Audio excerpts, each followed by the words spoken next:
mic's on. Okay.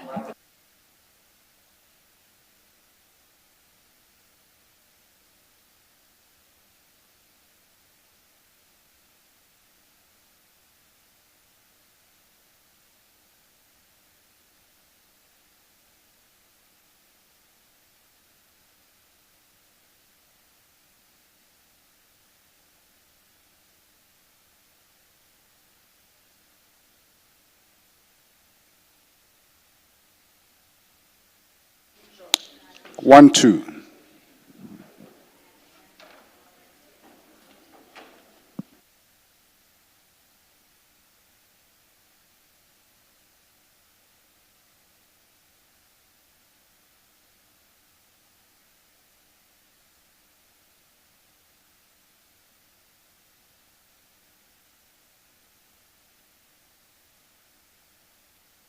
All right, it's 29 minutes past 9. We are ready to start the day's proceedings. Please make sure that your cell phones, your devices are on silent or off. Thank you.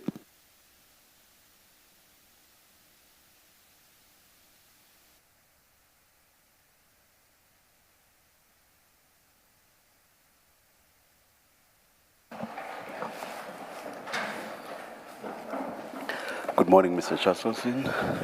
Morning, Chair. Yeah.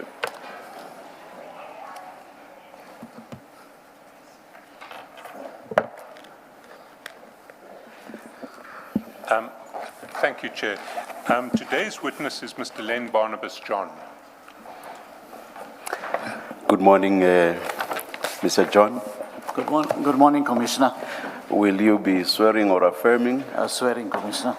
Do you swear that the evidence you're going to give is the truth, the whole truth, nothing but the truth? If so, please raise your right hand and say, "So help me God." So help me God. Thank you.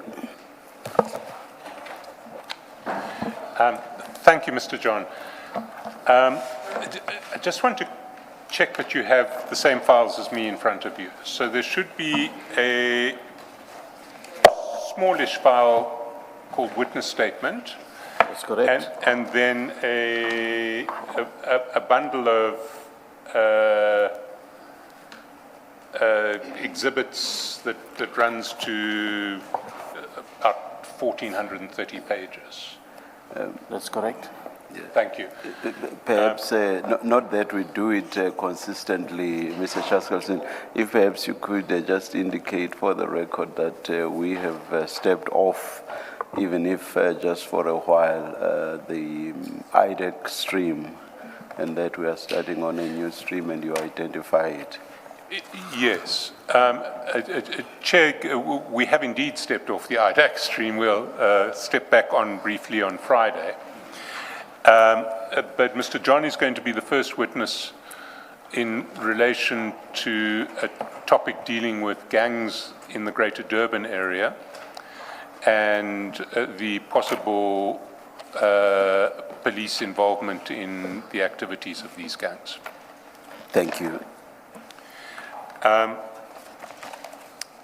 Now, Mr. John, we need you first to confirm the correctness of your statement, but before we do so, I know from our discussions that you need to correct certain of the figures that appear on page 27 and page 28.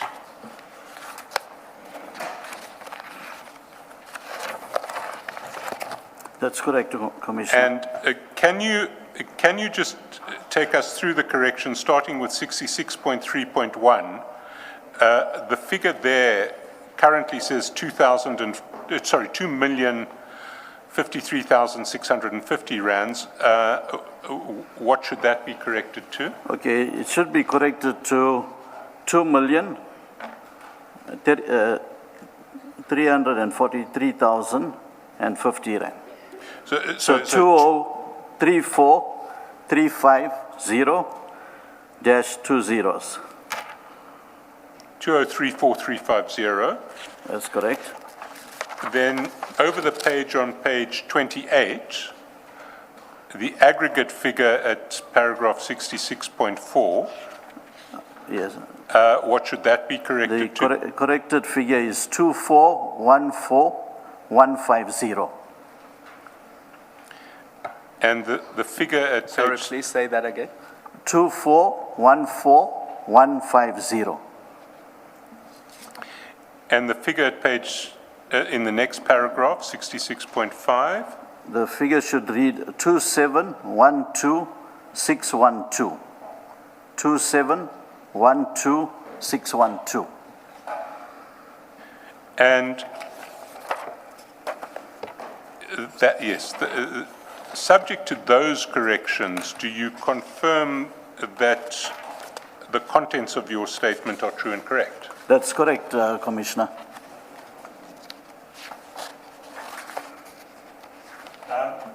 Then can we start at page 1 of your statement, and can you describe to the Commission, as you do in the statement, who you are, what your job is, and how you came to be called into this Commission? Okay, Commissioner, my full name is Len Barnabas John. I am an adult male and Deputy Director in the investigation that is attached to the Independent Police Investigative Directorate in KwaZulu-Natal, situated at the Marine Building, 22 Dorothy Niembe Street, Durban. The contents of the statement are within my personal knowledge, save where the contrary appears from the context hereof, and are to the best of my belief both true and correct. Where I rely on information from other persons, I do indicate or the context so shows.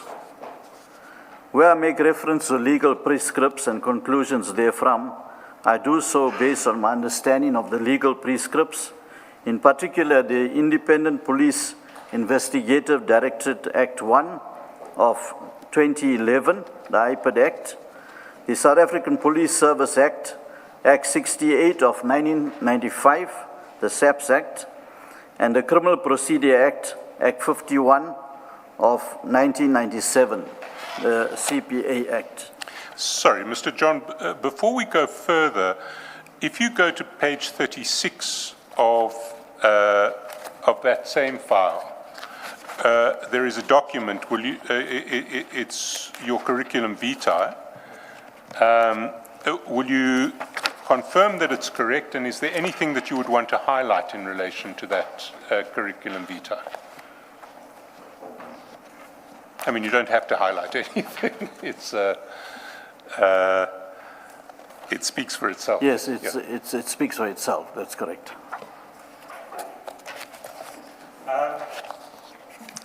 Then at page 2, paragraph 6, you speak about certain task teams. Can you just describe what they are and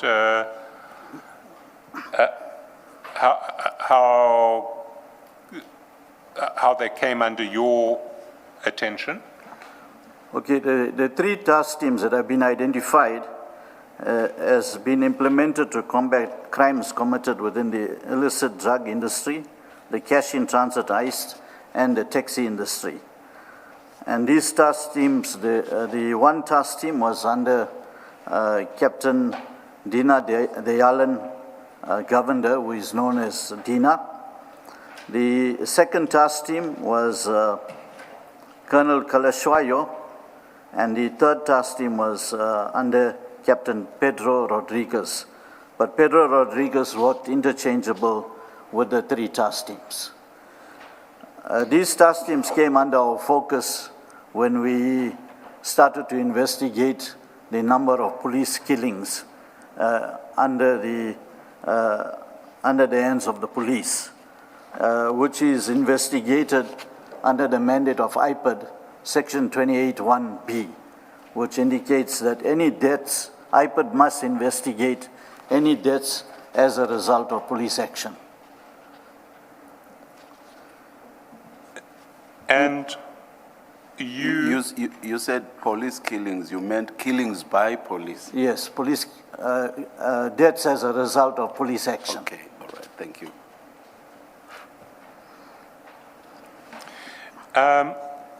And do you know how these task teams are constituted? In fact, there's a very gray area on how these task teams are constituted. in the investigation, we've identified that the task team that was under the command of Colonel Kalashwayo was formed under the provincial commissioner, that is Lieutenant General Mkonazi. The task team that was under Dina Govender, Lieutenant Colonel Dina Govender, there's a gray area because he falls under the DPCI. And when his commander was contacted, Brigadier Newswa indicated that the task team doesn't fall under him. So actually the task team, Brigadier Newswa indicated that the task team fell under Major General Sonoa or Lieutenant General Mkonazi. So I think the Lieutenant General Mkonazi will be able to give further details on how the task team was formed. Because on every shooting that took place with the task teams, majority of the shootings, Lieutenant General Mkonazi used to make press statements and address a press regarding those shootings. So our understanding is that the task teams fell under Lieutenant General Mkonazi. And then the third one? The third task team, as I indicated, that Pedro Rodriguez worked at the provincial level, and that task team would have fallen under Lieutenant General Mkonazi.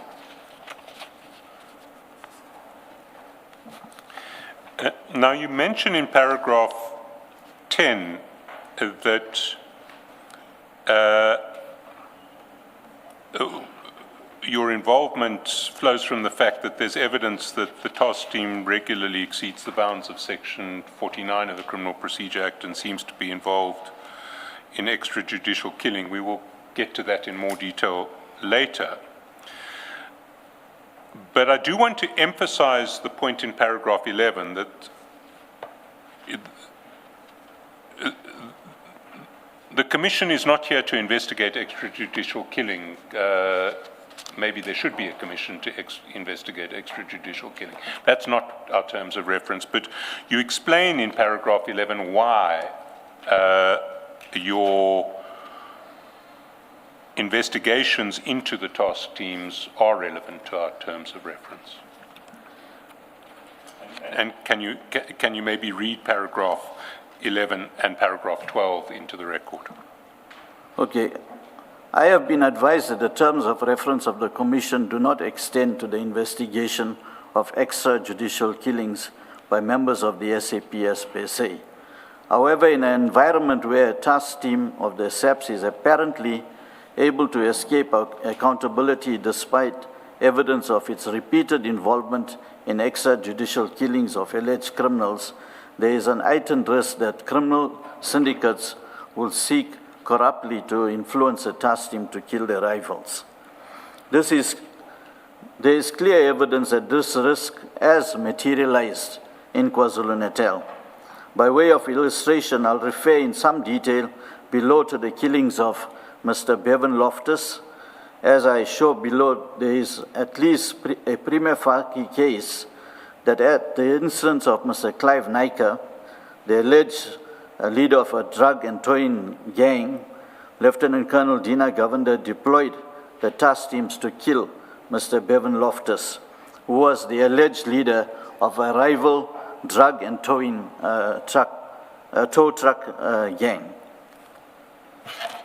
And can you explain to the Commission how drugs and tow trucks come to be linked? Okay, Commissioner, it's a known factor that certain police officers at station levels are linked with certain tow truck businesses. We also have identified that with the tow trucks, you'll get police officers who will give jobs to certain tow trucks in order to get you can call it a payment from them, more like an incentive. You call a tow truck and they will pay you like a commission. So police are very much involved in the tow truck industry. They have the friends in the tow truck. They know the tow truck that they can communicate with. And because of that, we see that the tow truck industry has a free rein when it comes to crime, because we believe that the tow truck industry, the tow trucks are used for transporting drugs. I'm not saying that all the tow trucks, but in many of the cases, the tow truck industry and the drug industry go together, hand in hand. We see the tow trucks are being used to transport drugs and to supply drugs. And the reason they do that is because they have police friends that don't even stop them and search them. Even at roadblocks, they have a free passage to go through. So that is the conclusion that we come to, is that the tow truck industry and the drug industry are actually related to each other. Except perhaps for what may be known amongst the police through conversations, have there been any arrests of tow truck drivers, tow truck owners? In terms of? Have there been, yeah. Yes, there have been arrests, but those arrests are made by the police because we don't deal with tow truck drivers. Those arrests are made by police. We've also have known cases, and I've got it in my bundle, known cases of tow truck drivers who due to the taxi turf war, the tow truck turf war and the drug turf war were killed. All right, thank you. Mr. John, good morning. You Good morning. said police at station level give jobs or preference to tow trucks. Do you mean that when there's an accident, they are told that there's an accident scene and their preferred tow truck business people are then given a heads up to go to that scene? What exactly do you mean by police at station level give jobs to tow trucks or their friends in the trucking business? Commissioner, that's exactly what you indicated, is that when there's an accident in a station area, certain policemen have their preference on who to call, which tow truck to call to the scene. And then you get another group of policemen from the same station, and they have their own preference on who to call to the scene, because they're getting paid from those tow truck drivers. And I'm assuming if you're not their preferred tow truck, they remove you from the scene so that their preferred friends in the industry become part of that scene and they move That's correct. accident-involved vehicles from the scene. That's correct, Commissioner. Thank you. Mr. John, you say that Mr. Naika is involved or is the leader of an alleged drug and tow trucking gang, and the same about Mr. Loftus. Do they have names, these gangs? I don't remember in your statement coming upon a I've name. got the names of the towing companies that they run. Yeah. You speak of gangs. Are you saying the tow trucking company under which they operate is also the gang? That's trying to understand. well, I would say it's a tow truck industry, but when you look at the drug turf war, it's related to a gang. So it's basically, we just know them as the towing truck, by the towing truck name. Okay. Commissioner, if I can assist there will be evidence later as to the names of these gangs. Okay, thank If I can put on record at this stage that the gangs are the cartel, that one of them is called the cartel, and the other is called the Hollywood gang.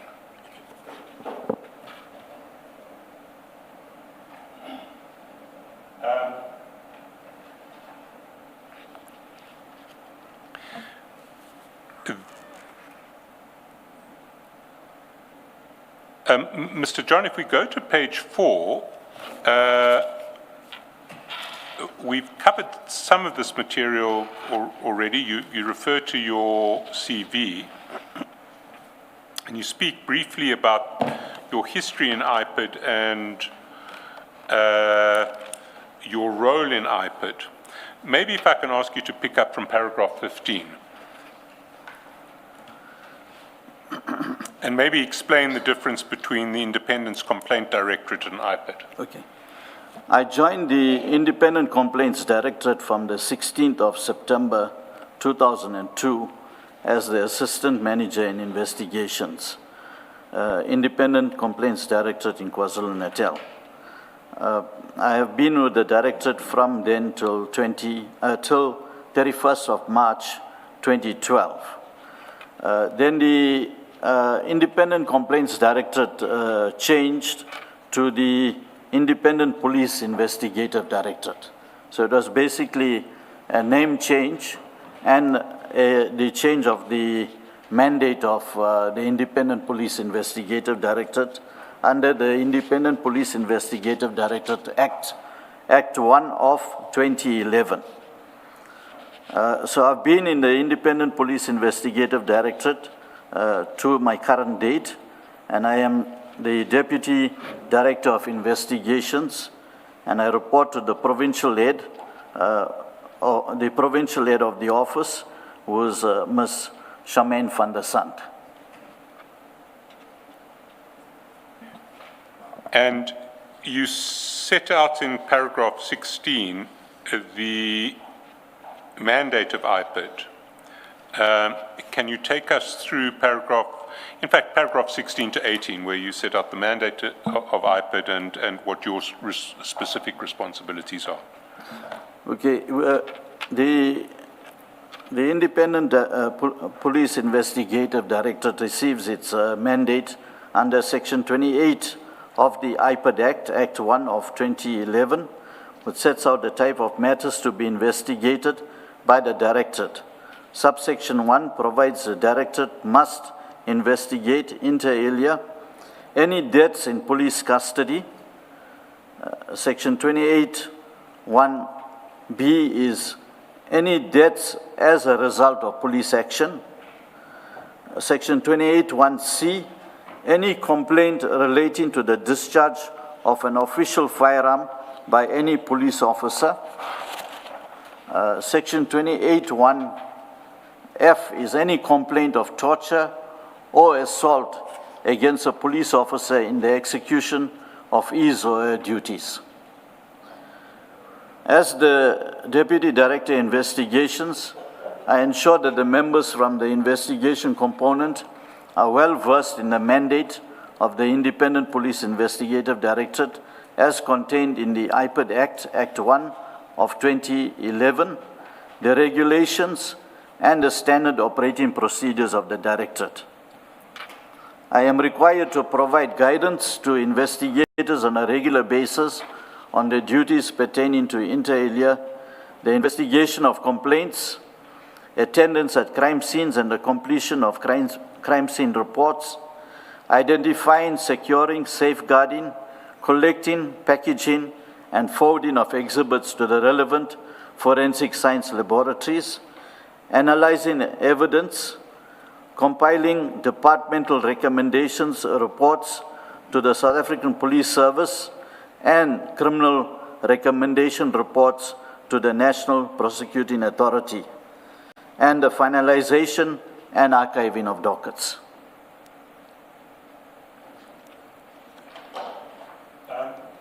If we move over to page 6, if we move over to page 6, you talk about the increase in extrajudicial killings, and can you take the Commission through paragraph 19? I don't think you need to read out the details of the table that follows, but maybe summarize it. Okay. Since 2023, there has been a surge in extrajudicial killings, which IPID has noted with great concern. Between 1st of April 2023 and 31st of May 2026, IPID investigated over 300 cases, of which 77 cases involved the deaths of 149 people as a result of police action by the task team. Now, Commissioner, we dealt with over 300 cases, but I zoned in on the 77 cases, which is in the attached list. In this 77 cases, these shootings were committed by members of the task teams. And in this shooting, there were 149 people that were killed. Now, if one look at this, in these killings,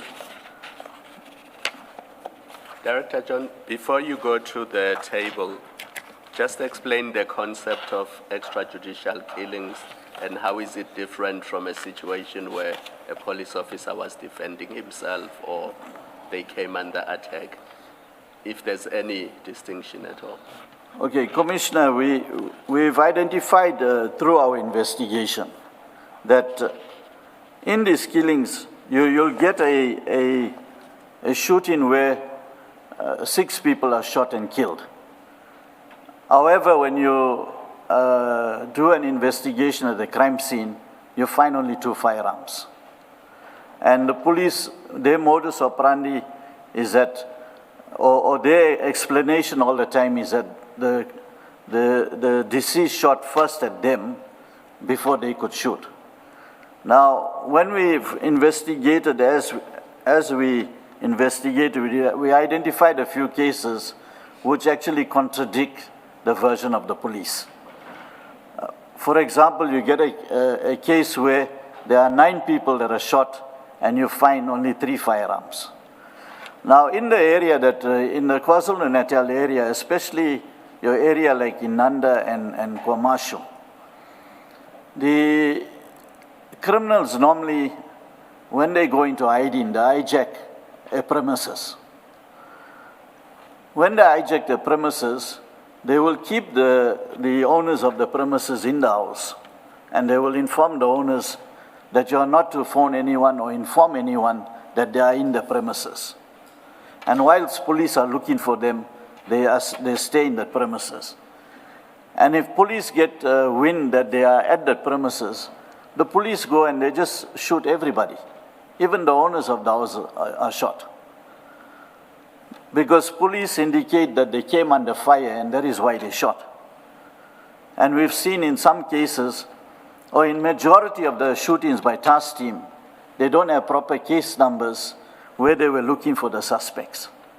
In some cases, they cannot even give you the names of the deceased that they shot. So, with our investigation, we believe that the police are not doing proper investigation to arrest the suspects. We can look from the examples that we have that they go out to kill the person. That is why we indicate that it's extrajudicial killings. And what is the significance of the number of firearms found at the scene? Twice you said that far fewer firearms would be found at the scene. Like you said, for example, 9 people are killed and 3 firearms are found. You gave another example. Yes. What's the significance of that? Commissioner, because even if there are 9 people, if there are 3 firearms, and if indeed those 3 firearms have been used or are being used, they may kill. So I'm not quite sure I follow the significance of the number.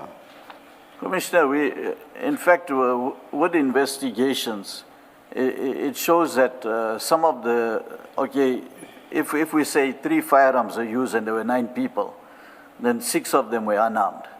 And when you do the scene, when you investigated the scene, you would look at the 6 of them were in different places in the house.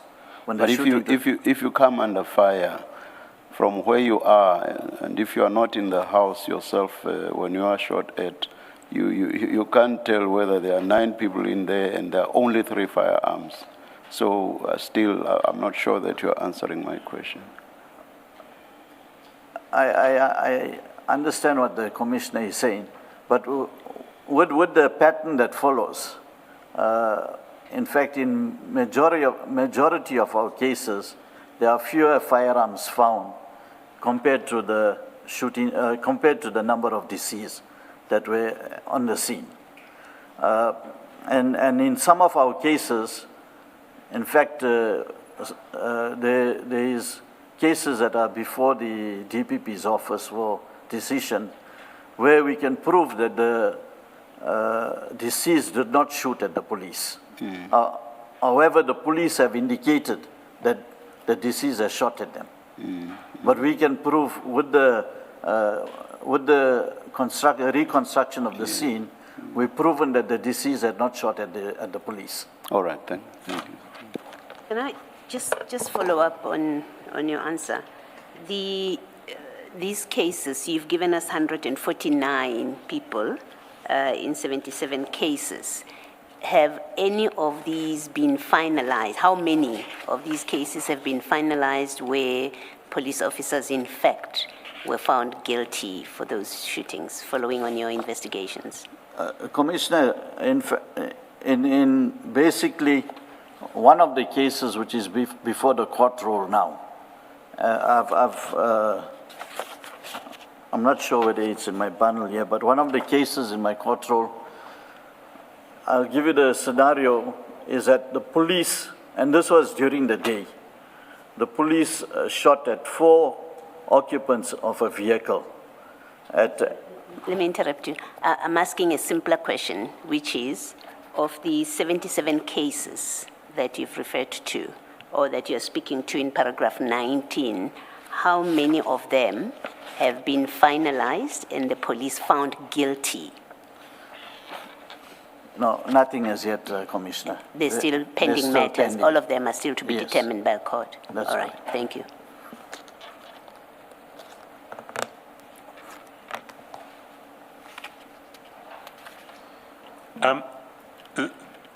Then from page 12, you detail the process that should be followed in the case of a police shooting.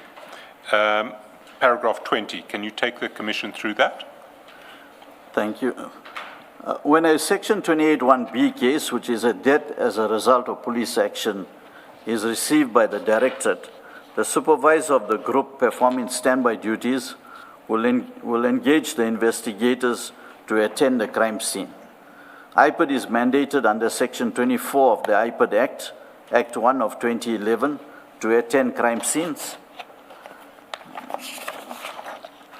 When IPID investigators arrive at the crime scene, they will take over the crime scene and together with the SABC duty officer will conduct a walk through the crime scene without tampering or destroying any evidence.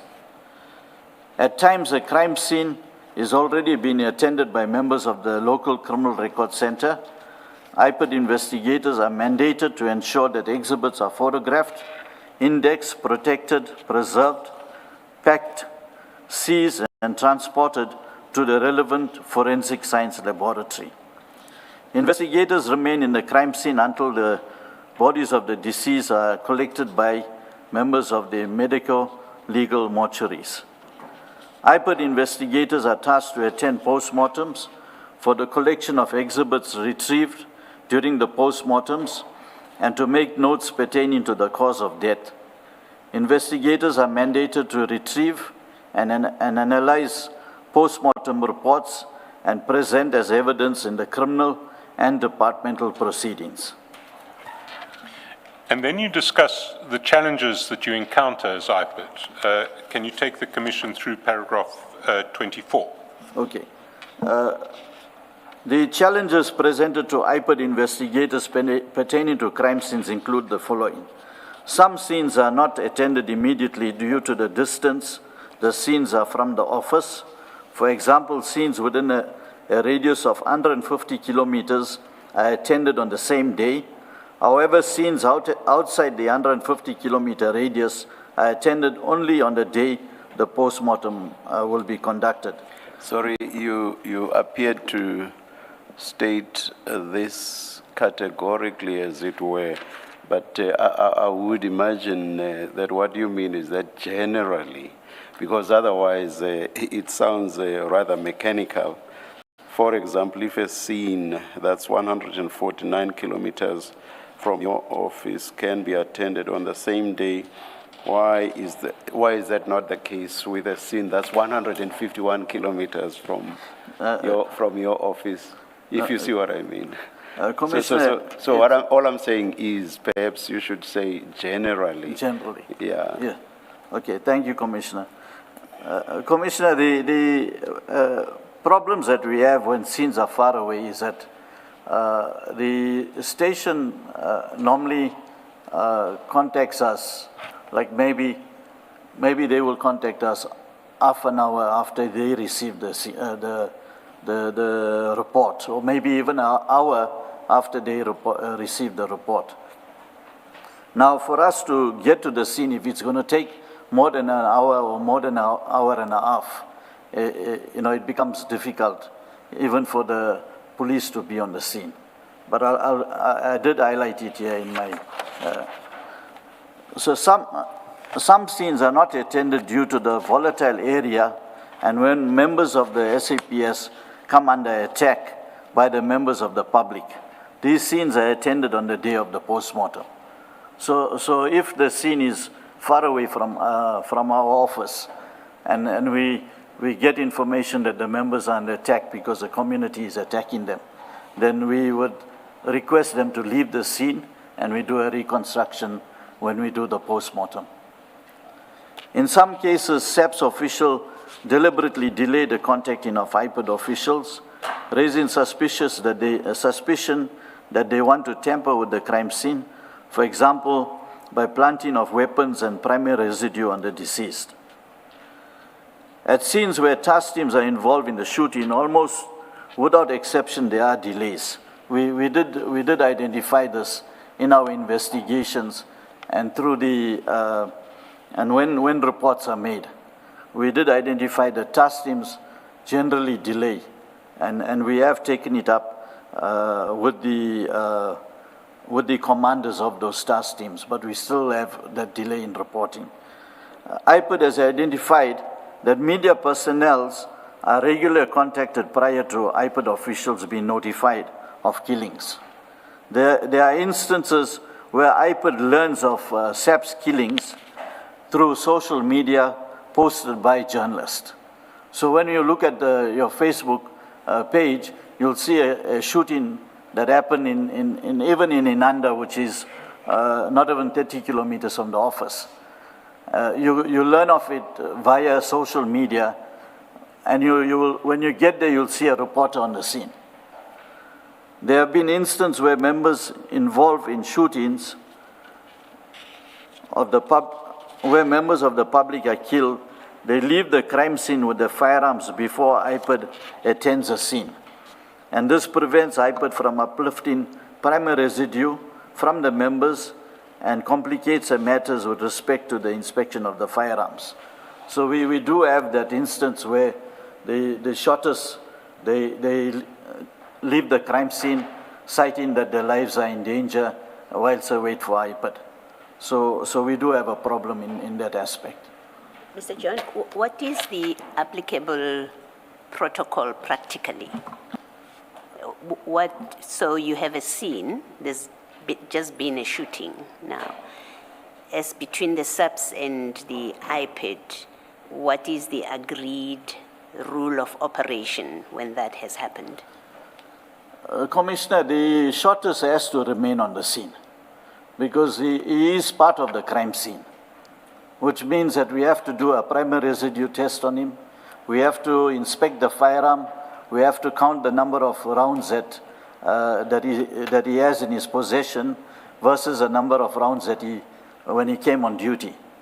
So when a member is not there, it's very difficult for us to deal with that aspect of investigation. And who is responsible for calling IPOD, informing IPOD of the incident? The first respondent that comes to the crime scene, once the respondent knows that the matter belongs to IPOD, is supposed to have contacted IPID. Section 29 of the IPID Act indicate that any member, the station commander or any member must notify IPID immediately of a case that involves IPID or falls under the mandate of IPID. Okay.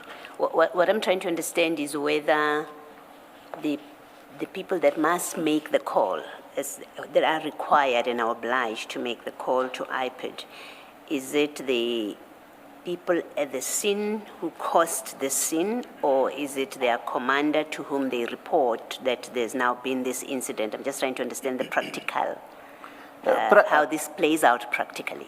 Okay, practically what happens, Commissioner, is that the uniform members who attend the crime scene contact the detective on call. So the detective on call also, at the same instance, contact the duty officer. So when the duty officer and the detective on call come to the scene, then they are the ones that contact us. Now, the delay is that if the detective and the duty officer delays in getting to the crime scene, we are already delayed in getting to the crime scene because we only get the report when they get to the crime scene.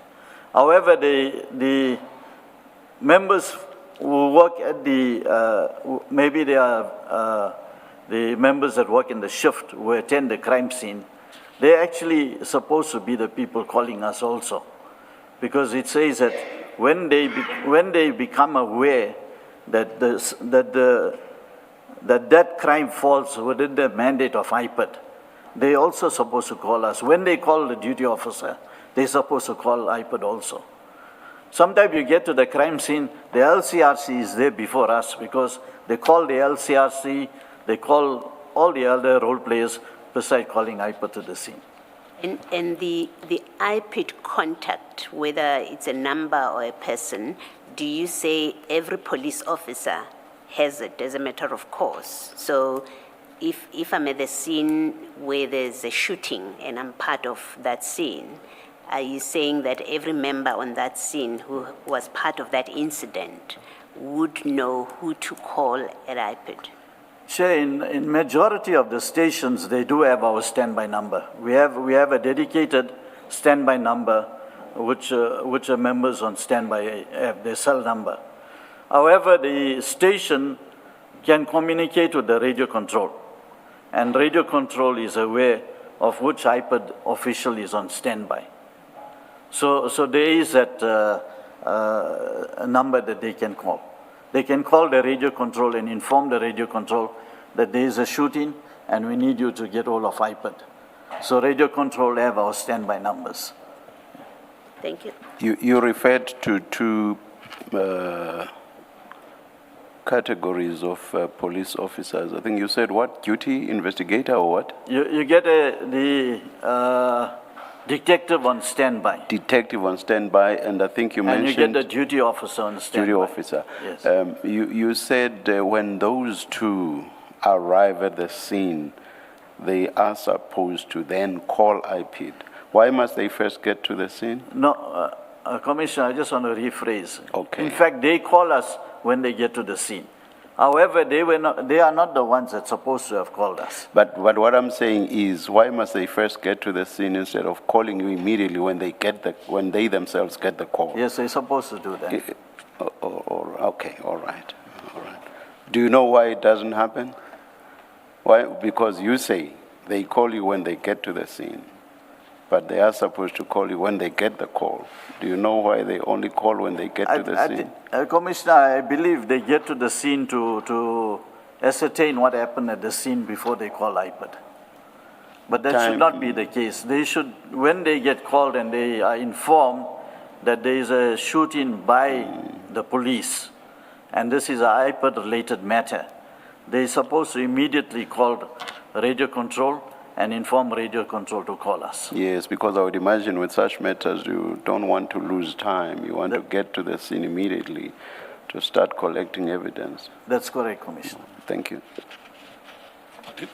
Just following up from that, Mr. John, as I read 29(1) of the Act, I mean, well, let me read it out. The station commander or any member of the SAPS or municipal police service must, A, immediately after becoming aware, notify the Directorate of any matters referred to in 28.1a to F, and 28.1b is a death as a result of police action. That's correct. So it's a duty that rests on any member of the SAPS, including the shooter, him or herself. That's correct. And then what we see in Chapter 9 of the IPID Act, Section 33.3, there is actually an offence created. Any police officer who fails to comply with Section 29 is guilty of an offence. Yes. Are you aware of any prosecutions of that offence in Section 33.3 of the IPID Act? We have opened cases under Section 33, contravention of Section 40, contravention of Section 29 of the IPID Act. Chair, in many of those cases, the SPP declined to prosecute, citing that the act was a new act at that time in 2012, 2013, 2014. They cited that we have to produce evidence that the member is aware of the act, because we cannot charge if the member was not aware of the act. So that was many of our cases were declined to prosecute because of that. But, I mean, in the context about which we're talking, these task teams, where your evidence is we're dealing with a repeated problem here. Have you raised this issue? I mean, I presume that the commanders of these task teams are by now well aware of Section 29 of the Act. Yeah. And have you pursued attempts to prosecute any commanders who repeatedly contravene Section 29? We have cases which we are investigating with the actual shooting in the list that I've provided. We have some of those cases where we were not called to the scene, totally not called to the scene, and only came to know about the scene a day later. So we have open cases, and those cases are being investigated together with the shooting.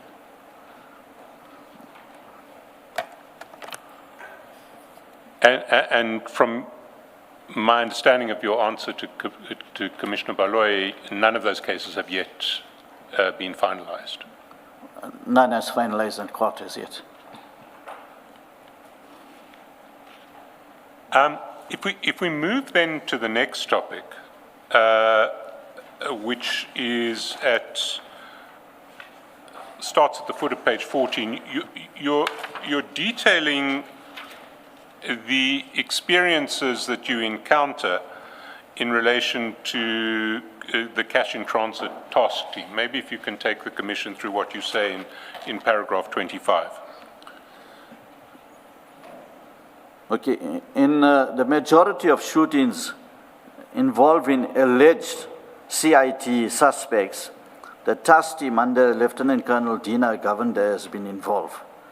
The facts of this case bear a striking similarity. The consistent pattern is the following. Task team members indicate that they receive information from SAPS crime intelligence pertaining to the whereabouts of suspects involved in CITs. The information received is generally not verified with reference to any other investigation, case docket, or investigating officers or detectives in charge of such cases. The commander of the task team then plans an operation on the information allegedly received. These operations are frequently planned to be undertaken between 11 o'clock, 2300 hours to 300 hours in the morning, a time where there is a reduced likelihood of witnesses being present to observe any wrongdoing by the members of the SAPS. The members on most of these operations are wearing civilian clothing and or balaclavas or face masks without any SAPS insignia. Despite the fact that they have apparently chosen deliberately not to wear uniform that would identify themselves as police officers, the members always claim that when they approach the premises of the alleged CIT suspects, they introduce themselves in an audible manner, indicating that they are police officers. They then invade the premises of the alleged CIT suspects. They allege that they come under fire from the suspects and they return fire in self-defense. In most of the crime scenes where alleged CIT suspects are shot and killed by police, all suspects and occupants present when the shooting takes place are killed by the task team, leaving no witness to the operation other than the members of the task team themselves. No high-caliber firearms or rifles, explosives, components to manufacture explosives, or money has been found at any of the CIT shootings. IPID usually find only homemade firearms, pistols, or revolvers, which are allegedly pointed out by the police officers implicated in the shooting of the suspects. The SABC commander in charge of the task teams is frequently unable to provide the names or identities of the suspects who are killed. Very rarely are they able to provide the SABC case number in which the suspects or deceased are allegedly implicated in the CIT robberies, leaving a suspicion that the so-called suspects killed during these operations may not have even been involved in any CIT robberies. Now, I have two follow-up questions. The first is, these are all general statements. Has IPID done any statistical analysis? Can you, is there anywhere where we can get detail in relation to these general statements? Chair, in these cases that we are investigating, I indicated the 77 cases that we're investigating. In majority of the cases, you'll not have the name of the deceased. When you go to the crime scene, the commander of the task team that is present will indicate to you that the deceased are unknown. In some of the cases, when we get case numbers which are provided, we go to the stations, relevant stations, and we pick up the dockets. When we pick up the dockets, you will not even find the name of the deceased in those dockets. No, I understand the proposition that you're putting forward there, but has IPID, as it were, done any statistical gathering of information so that you can describe, just at a simple level, how many of those 77 cases that we see in your table were there deceased people who were not linked to any dockets cited by the team? In fact, in all those 77 cases, the 77 cases, the dockets that we peruse cannot link the deceased to the initial cases that were opened. In every single one? In every single case. You're telling the Commission that in every one of these 77 cases? Because in majority of the cases, they are unknown. Deceased are unknown. So if they are unknown, how do you link them to a shooting? If they are known, then in fact... No, I understand if they're unknown, they can't be linked yes. to any docket. Yeah. Presumably they are identified at a later stage. When they're identified at the later stage, their names are not in the docket. When we pick up the docket from the station, the names are not in the docket. Do you mean in the station of origin where the case was opened? Yes. They are not identified as suspects in that case? Yes. In some of the cases, we interviewed investigating officers. And investigating officers indicated, I did not task anyone to go looking for a suspect because I don't know the suspect. So in the, Commissioner, when they get this information about suspects in cash in transit or in cases of murder and so forth, they don't do a proper investigation to link those suspects to the case. And in the operations, they don't involve the investigating officer who is tasked with the docket. They just get the information, they plan an operation, and they go, and then the shooting takes place. Can I just understand what it is you're saying is wrong?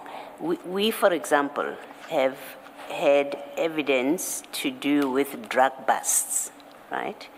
And in what we have had, at least according to the evidence standard, there is no first opportunity to identify a suspect, open a docket, have a name, investigate them. The story is we got a tip-off from crime intelligence officer that there is these drugs at this particular place, and we went and did a bust. So there's obviously no docket at that point when the bust is done, and there's no case number, there's no known suspects. That's correct. Is what you're saying that in respect of these cash in transit or these task team cases, that it is wrong that they act on a tip-off when there's no docket, there's no case number, there's no known suspect in advance? Is that No. the criticism? Is that a criticism? And is that if it is that a criticism that you are raising? No, Commissioner, in these cases, there are dockets. There are dockets in these cases that are opened prior to them getting the information. Because the cash in transit take place maybe a day earlier. And then they receive, so there is a docket open on that date when the cash in transit take place. There is an investigating officer that is identified to investigate that case. The information that comes to the task team is not provided to the investigating officer, or there's no communication with that investigating officer to say that we've received information that there are cash in transit suspects that's hiding at a particular place. For the investigating officer now to investigate that matter, they simply go out there, the task team themselves, leaving the investigating officer out, because at none of the scenes that our members went to, that they found the investigating officer. So the task team, they go themselves out to the place where they receive the information, and then the shooting take place. So in all these cases, there were dockets open prior to the task team going to the premises to arrest suspects. Okay. So from what you are saying, it seems to me that the task team members identify a particular cash in transit heist randomly. If they happen to know that there was a cash in transit 2 days ago, they will just identify that or any other. It looks like that. We are based on what you say, which is that there is then no connection whatsoever between the people that have been killed and that particular cash in transit. Yes, Commissioner, because as I indicated, that when you get to the scene, and when my investigators on the scene wants the names of the deceased persons, the deceased are unknown. So they cannot link the deceased to the actual cash in transit. But are you able to say that, I posited this based on my understanding of what you say, but then I have a question, which is this. Are you able to say these, the deceased have nothing to do with that cash in transit, if at that stage not even the investigator or the detective knows who the culprits are?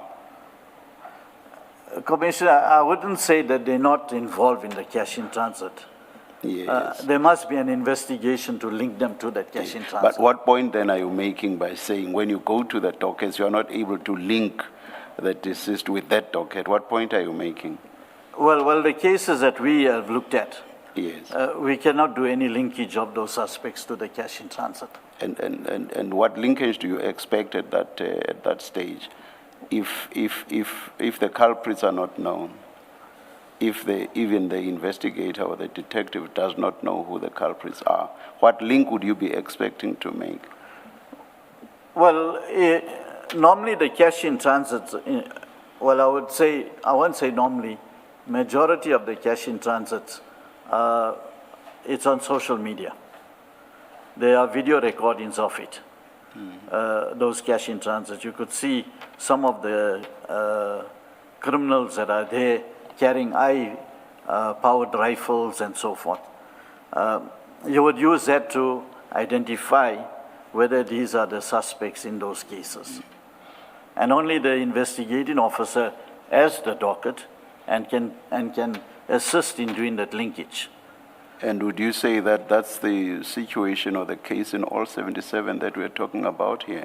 No, not in, actually in all 77, as I said, Commissioner, there is no reference to suspects, the suspects' names in the docket. So how do the task team link those unknown people to a cash in transit? There's no linkage there.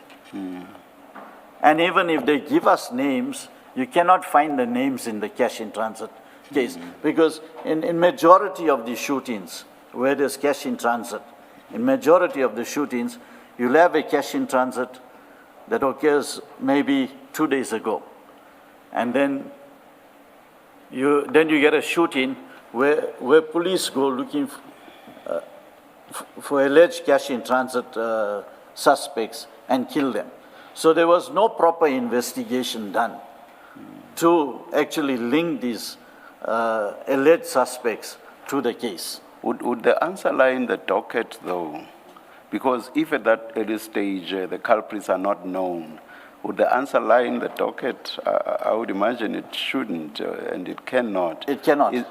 Does the answer not lie in on what basis are the police saying these are the people according to the information or the intelligence we got? Doesn't the answer lie there? Either there is an answer there or there isn't, but not so much in the docket. Because yes. I have difficulty understanding this about not finding anything in the docket. There's basically nothing in the docket. Yes. There's nothing in the docket. Exactly my point. Yeah. If they are getting the information from crime intelligence, allegedly from crime intelligence, they're getting the information, and they act on the information without conducting a proper investigation. And I'm not even suggesting that there is an answer. I'm saying it may or may not lie there. That is the answer. What information did they get, and what is it in that information that led them to the people that they killed? Yeah. But not so much the docket. Oh, well, Commissioner, the information they get is that there is a particular premises, and mostly it happens in a informal settlement. Yes. They will indicate that there's a particular house where there is suspected to be the suspects that were involved in the cash in transit. Yeah. So they get the information during the day, but they plan the operation to go through the night. And living in KZN, it's very difficult to go do operations at night, especially in the informal settlements, because it's dangerous to do these operations. So when they go to those premises, they allege that they come under fire, and they fired back. Now, if you see at the cash in transits that take place, we know that these cash in transit robbers are highly trained. They are highly trained. They're not these normal robbers that you will get on the street. They are highly trained, and they use high caliber firearms. But when you go and you look at the deceased that is lying down in that informal settlement, you're finding a homemade firearm, you're finding a revolver or a pistol, and you can see that these deceased that are there We're not even ready to go anyway. They in the pajamas or underpants and they're sleeping. So they were not expecting for police to come in order to shoot at the police. And it's surprising that police can go and say that they're going to look for cash-in-transit robbers, knowing fully well that they have high-powered firearms, and they will go all out to shoot because they are linked to cash-in-transit, that you go and you knock on the door and you say, we're police. It's surprising that they will do that. Because you know, as soon as you knock at the door at cash-in-transit robbers, you're going to come under fire with high-caliber firearms because they are cash-in-transit suspects. So that is why I'm saying the suspects that are killed, there is no linkage that they are the ones involved in cash-in-transit. Thank you. Yeah, I hear you on the modus operandi. My issue, and you've responded, so I'm not asking for any further response. My issue just related to the point you were making about the dockets. Yeah. Dockets, Okay. the information or lack of it in the dockets.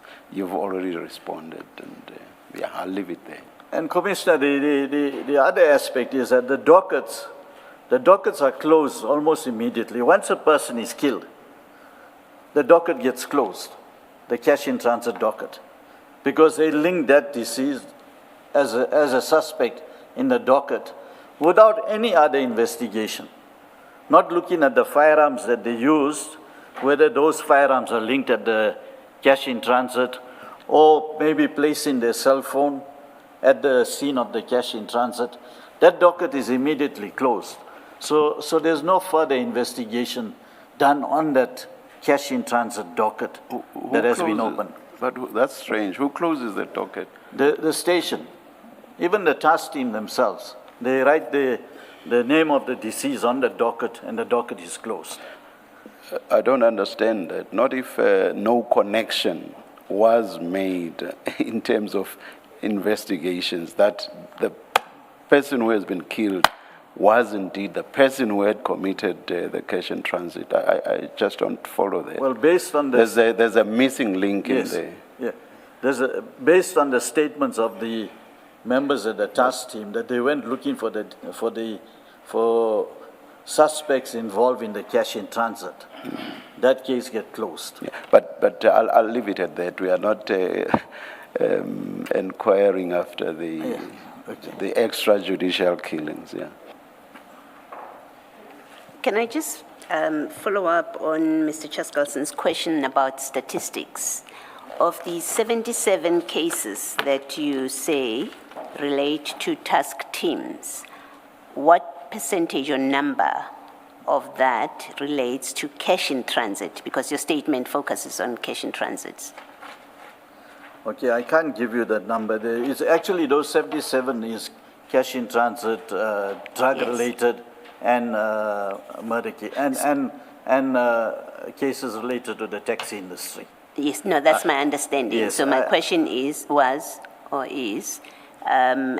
IPID not done the statistical analysis of the 77 cases? So much are cash-in-transit cases. And the next question that I would have asked, that I now assume you may not have an answer to in light of what you're saying, is what percentage of that cash-in-transit number is the majority of shootings that you say they involve Lieutenant Colonel Govender's task team? Because that's what you say at paragraph 25. You say the majority of shootings relate to his task team. So I wanted to know whether you've got that breakdown of numbers. I don't have it, Commissioner, but we can supply it.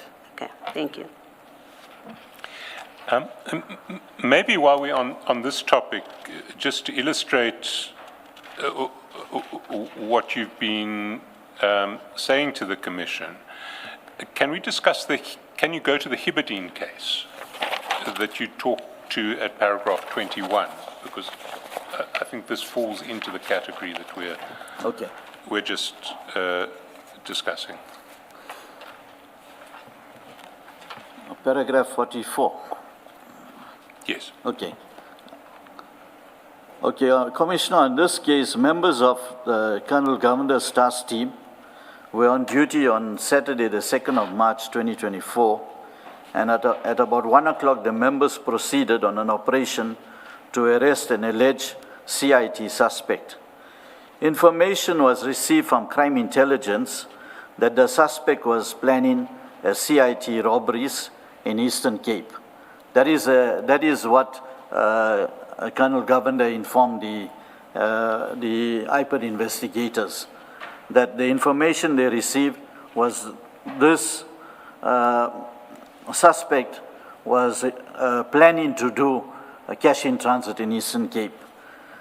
The suspect went into hiding in... Sorry, can I just stop you at that point? Oh, what degree of information would be required before you were able to arrest someone for planning CIT robberies in the Eastern Cape? Well, you have to do a proper investigation, like put surveillance on the person, apply for a court order to tap their phones, to listen into the conversations if you have that. You can't just get information that the person is planning to do cash in transit and then go to arrest him. You arresting him on what? There's no crime. He didn't commit any crime. He's only planning to do it. But you still have to show that he's planning to do it. Now, they received information that he was planning to commit cash in transit in Eastern Cape, and they rushed out to his premises. So at that stage, at that early stage, when you are doing the surveillance, I would imagine you don't open a police case. You can open an inquiry, Commissioner. An inquiry? Yes, a police inquiry. Oh, okay. And then you can, with the inquiry, you can apply for a court order. You can apply for a Section 205 with an inquiry. And then you can, from your inquiry, it will indicate whether he's part of a cash in transit group. And can I ask, in this particular case, are you aware whether there was any inquiry opened, whether there was any docket opened? Nothing. Is it not fair to say that that information would have had to have been received in advance of the day of the operation? Because, I don't know if you're saying if they received information on the 2nd of March itself, and let's say at 12 midnight, are you saying even in those circumstances, they must first open an inquiry number before they go and operationalize? Does it not assume that there is proper advance information or intelligence that this person is at this place, they're planning to do this, and there's time to do surveillance and everything that you're describing and to get a CIN number?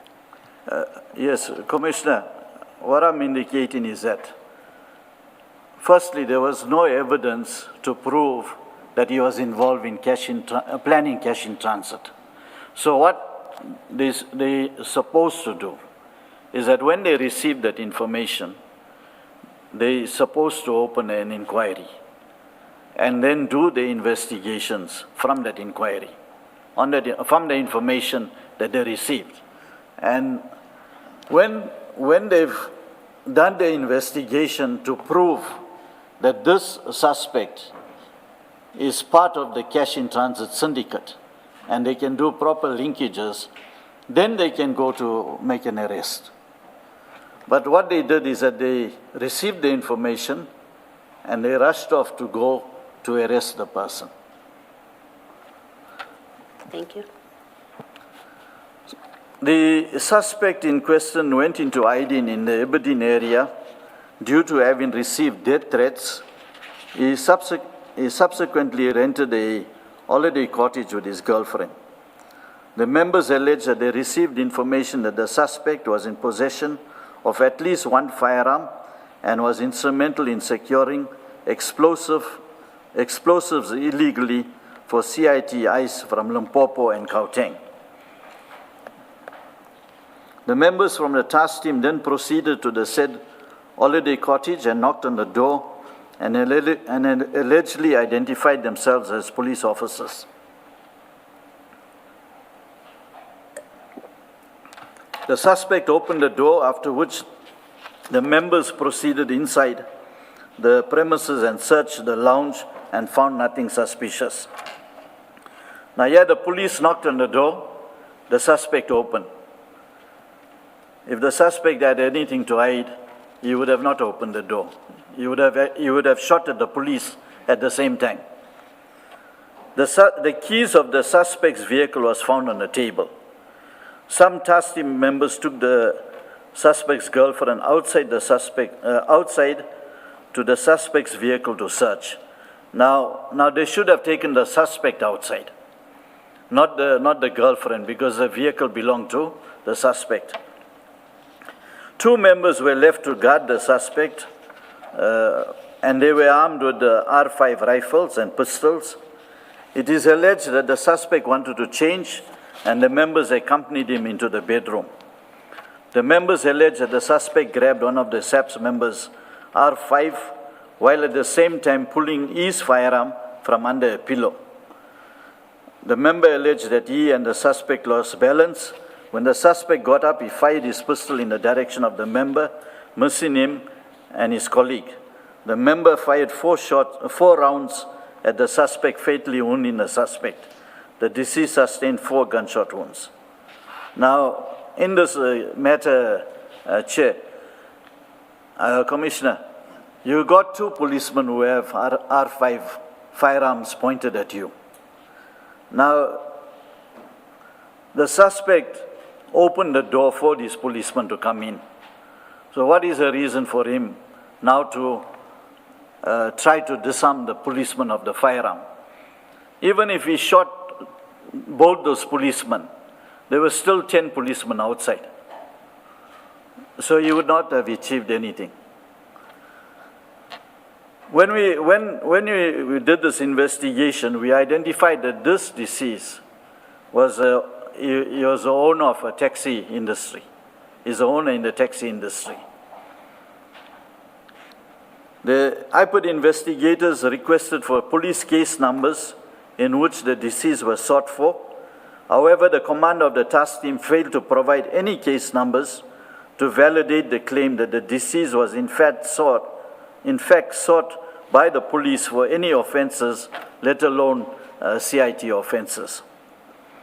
According to the first police officer responding to the scene, the deceased was the one who opened the door when the police requested entry to the lodge.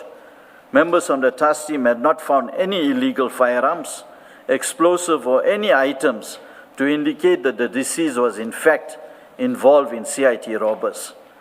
The girlfriend of the deceased is currently in hiding, as it is alleged that she was threatened by the members of the task team.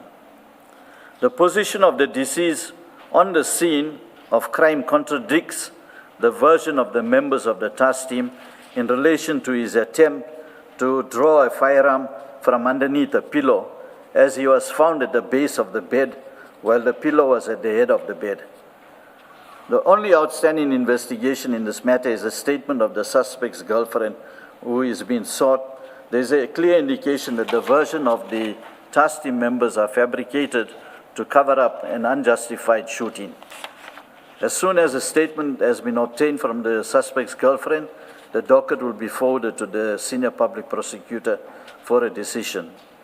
IPOD has yet to be presented with any evidence suggesting that the suspect was involved in CIT crimes, nor has the task team offered any explanation as to how it was informed that the suspect was in Aberdeen. It seems that the task team merely used cash in transit to cover the action of killing a taxi owner.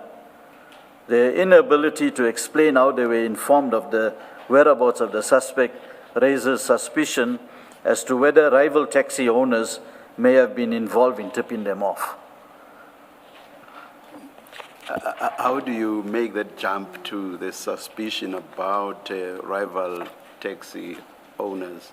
Is that the most plausible inference under the circumstances? If so, why?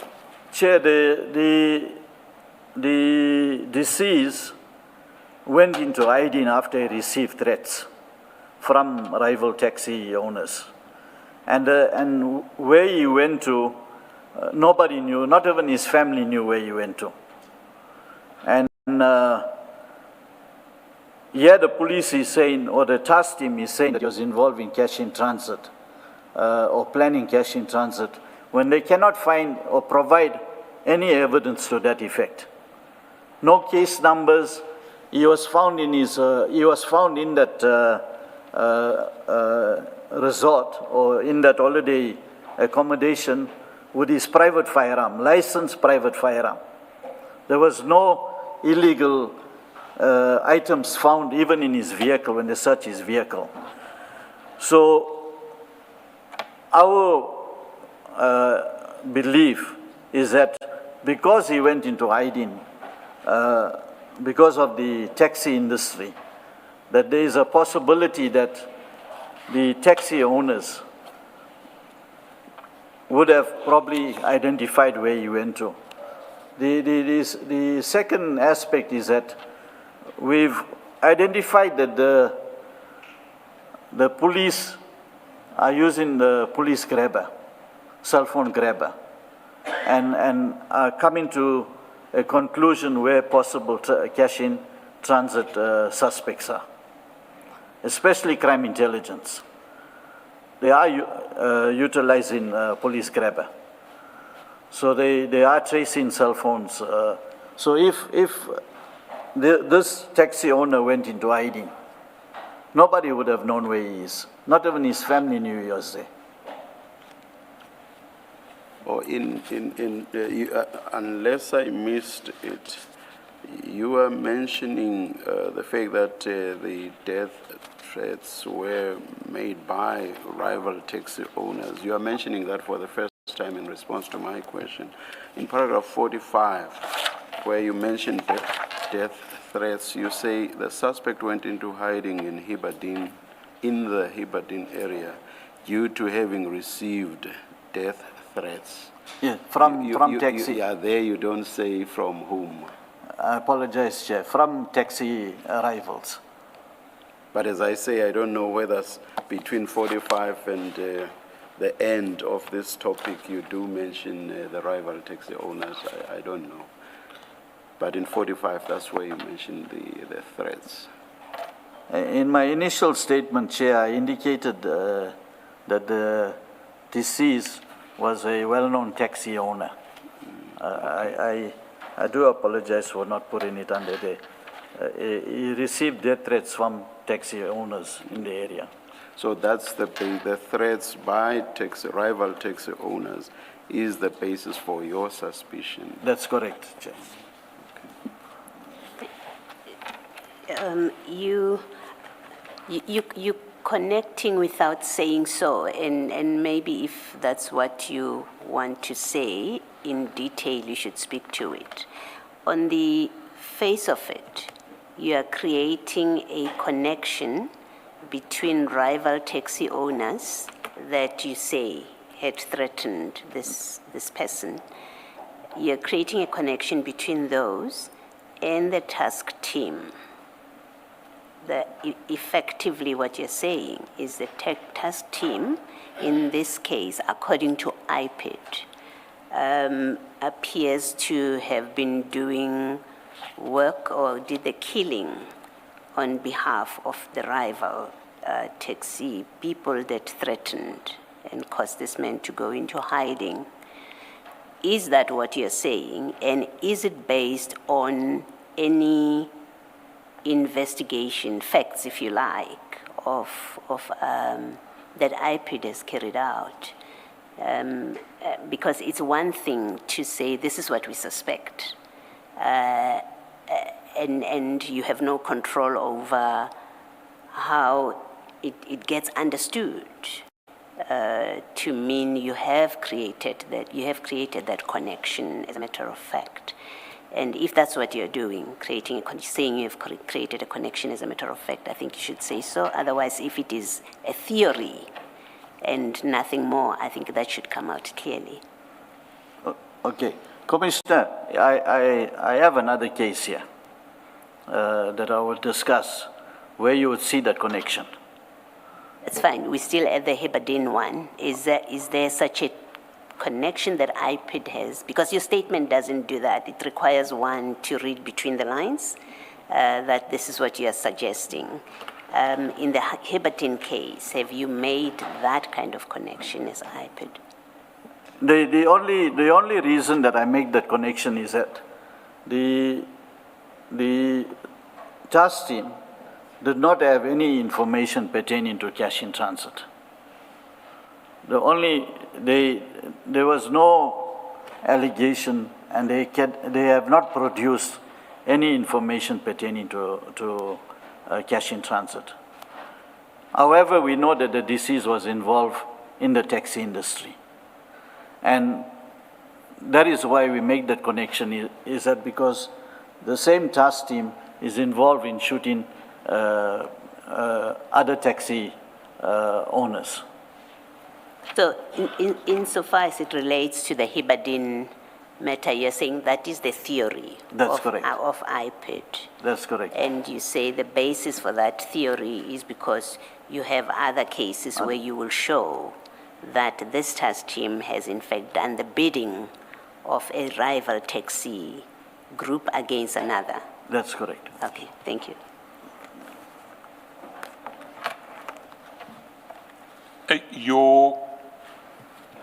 You're referring to another case in relation to the taxi industry. Is that the Pinetown case? Pinetown case. And that you address at page 17 of your statement. Maybe you can, can you take the Commission through the Pinetown case? From paragraph 28, it is alleged that on the 30th of May, at about 10:30, members from a task team under the command of Captain Pedro Rodriguez shot at a vehicle, a Toyota Fortuner, to kill the driver. It is alleged that 10 members who were part of the operation stopped the vehicle on the M13, highway eastbound to Westville. 14 rounds were shot from the rifle at the said vehicle. Fortunately for the driver of the vehicle was an armor-proof vehicle. During the incident, the driver telephonically contacted the Provincial Commissioner, Lieutenant General Mkonazi, who informed him to drive off to the Pavilion shopping mall situated in Westville. The driver adhered to the instruction of the Provincial Commissioner, and he drove to the Pavilion shopping center, where he met senior officers from Westville SAPS. The 10 members on the task team followed the driver. However, when they reached the Pavilion shopping center, they were greeted by the Pavilion security and senior police officers from Westville SAPS. Investigations have thus far revealed that there was a shooting of a taxi chairperson by the name of Reginald Boy Dladla in Hillcrest, and there was evidence that 2 suspects were identified for the murder. Captain Rodriguez was tasked with apprehending the suspects. The first suspect was allegedly killed when Colonel Kalashwayo's team tried to arrest him. This murder case is investigated by IPID under Hillcrest case 121/05/2024. The circumstances are Sorry, before you get to the circumstances, can you please look at paragraph 33, the case number there? Is it the same one? There, it's all the numbers except for the 05 and the 03 are the same. I'm just checking if perhaps you've not, if it's the same case, I'm checking if you've not made a mistake. Chair, on the 05 or the 03, or are they different cases? Thank you, Chair. It's a typographical error. It's 05. 05. 05. So at 33, we must change it to 05. 05. Okay, thank you. Please continue then. The circumstances are as follows. The circumstances are as follows. The suspect was initially arrested while he was preparing to depart for Gauteng. That is the first suspect that was identified by Colonel Kalashwayo. So they arrested him at the KZN airport on a murder case, which was Pinetown CAS 457/08/2022, in which a taxi boss was killed. That taxi boss, I've indicated his name, Reginald Boy in Gladla. It is alleged that the police questioned the suspect about the firearm that was used in the Pinetown murder, and he then took them to his friend's residence in Hillcrest. And what do you mean? Which airport is this? You said KZN airport. Yes. That's the King Shaka Airport, Chair. Commissioner, King Shaka Airport. All right, thank you. It is alleged that the police questioned the suspect about the firearm that was used in the Pinetown murder, and he took them to his friend's residence in Hillcrest. Whilst at the said premises, the suspect requested to use a toilet. At the relevant time, he was allegedly accompanied by 2 police officers. The police alleged that the suspect reached for a firearm that was hidden underneath the sink in the toilet. One police officer then wrestled the suspect for the firearm, during which a round went off, at which point the second police officer shot the deceased. It is alleged that the deceased in Hillcrest CAS 121/05/2024, who was a well-known established businessman in the taxi industry, had borrowed the Toyota Fortuner from Mr. Ngobo. The complainant in Pinetown CAS 678/5/2025.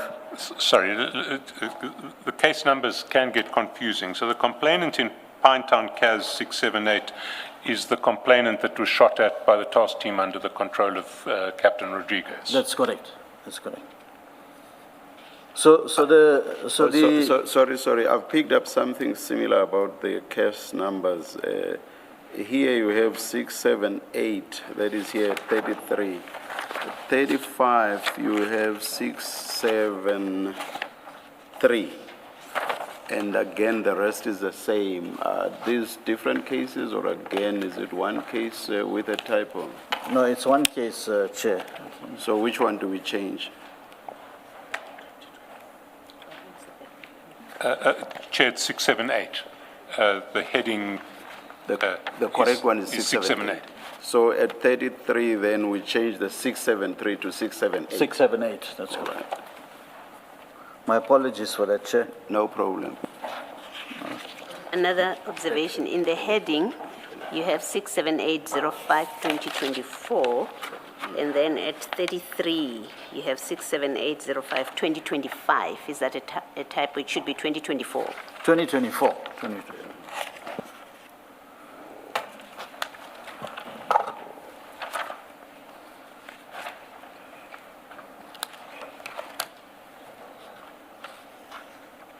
Please continue. Okay. So the first suspect for the murder of the taxi chairperson was shot when he was picked up from the airport and taken to his friend's house, where the police alleged that he tried to take a firearm that was hidden under the sink. The second suspect in that matter borrowed the Toyota Fortuner of the complainant in Pinetown 678/5/2024. The suspect was using the Toyota Fortuner, and Captain Rodriguez obtained information, and he'd seen the suspect driving the Toyota Fortuner. And he allegedly tried on numerous occasions to apprehend the second suspect, who was said to have been driving the Toyota Fortuner, to no avail. In the meantime, the vehicle was returned to Mr. Ngobo. So the second suspect was not using that vehicle anymore. And Captain Rodriguez was now focusing on the Toyota Fortuner. So he requested an employee at the estate where the victim reside to inform him when the vehicle was driving out of the said estate.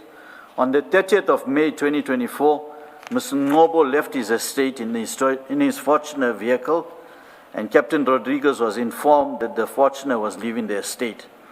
He and his team followed the vehicle, cornered it, and brought it to an halt alongside the M13. Mr. Ngobo noticed that one vehicle had 4 occupants who were wearing balaclavas. When the Fortuner stopped on the left-hand side of the road, Mr. Ngobo saw another 3 vehicles behind him. Mr. Ngobo immediately contacted the SABC Provincial Commissioner, Lieutenant General Mkunazi. Whilst he was on the call, the police started to open fire on his vehicle. He was advised by the Provincial Commissioner to drive to Pavilion Shopping Centre. At the shopping centre, some senior SABC officer came and questioned Mr. Ngobo while his vehicle was inspected and photographed by members of LCRC. Due to the extensive damage to his vehicle, it was towed to Pinetown Police Station. Mr. Ngobo's private firearm was also seized by the duty officer. Whilst the members from the LCRC were busy processing the secondary scene, the members from Captain Rodriguez's task team arrived at the Pavilion Shopping Centre, and they were summoned to Provincial Commissioner's office by Major General Gobosi. The members from the task team left the scene at Pavilion Shopping Centre without being duly processed as the members implicated in discharging of official firearm in an attempted murder case. They did not provide any explanation or justification for the shooting, nor did they provide firearm numbers or the number of rounds fired at the vehicle to the duty officer in their attendance at the secondary crime scene. Primary residue test samples could not be uplifted as the officers had left the scene prior to LCRC obtaining the samples as is procedurally required. This all took place under the instructions received from Major General Ngobosi. During IPOD's investigation, it was established that Captain Rodriguez and another member's vehicle had false registration plates affixed to the SABC vehicle that were used for the said operation. The SABC vehicle used with unmarked vehicles used were unmarked vehicles with no official SABC insignia or markings to show that they were official SABC vehicles. IPOD KZN proceeded with the investigation, and after discussion with the control prosecutor, arrested 9 of the 10 members of the task team, and they appeared in Pinetown Court on the 11th of July 2024, and Captain Rodriguez was subsequently arrested on the 31st of July 2024 and appeared in Pinetown Court. IPOD made recommendations to the SAPS that disciplinary steps may be instituted against all 10 members. The disciplinary hearing has commenced. The criminal matter has since been postponed from the Pinetown Court to Durban Regional Court to the 20th of August 2026.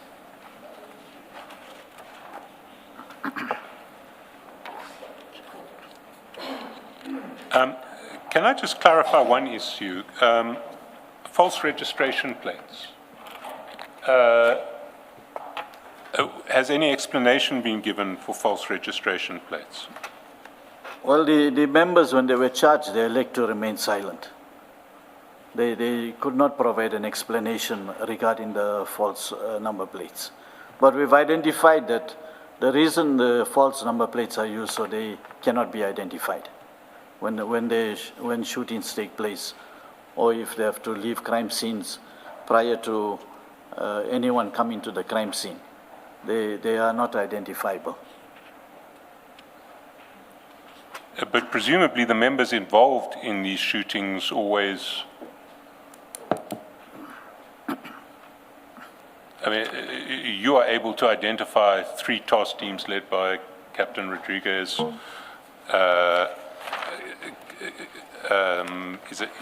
Is it Captain Govender? He is now promoted to Lieutenant Colonel Govender. And Colonel Kalitshwayo. Kaleshwayo, yes. So I still don't see the point of false number plates.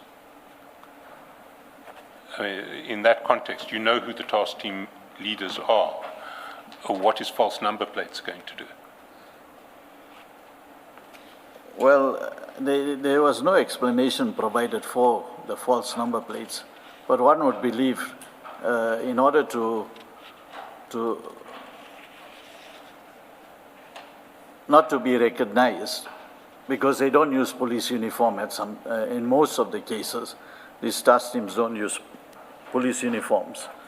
And if there is anything that happened contrary to the prescripts of the Criminal Procedure Act, then they can easily leave the scene without being identified.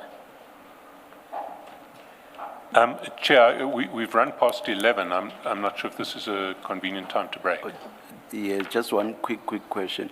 I just want to understand your narration of this incident, the Pinetown incident.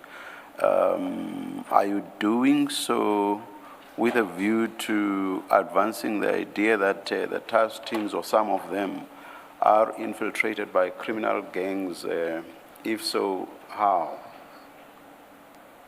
Chair, I would believe that they are being used by other taxi rival gangs. Because in this case here, the chairperson of the taxi industry in the Pinetown area was killed. And the police went all out looking for the other two. And when they found the first one, they found him at the airport. And he willingly took them to his friend's house. On that investigation where he was shot, the version of the police doesn't make sense. Because if you look at the bathroom where he was shot, there is nothing where you can put a firearm, either firearm under the zinc. There's no built-in cupboards there that you can put a firearm under the zinc. So the version is totally contradictory to the crime scene. And then they went all out for the second suspect. And when they went for the second suspect, you could see that they deliberately wanted to kill him, not realizing that the vehicle was a armor-plated vehicle. So that is why I believe that they were ordered by someone to take out these two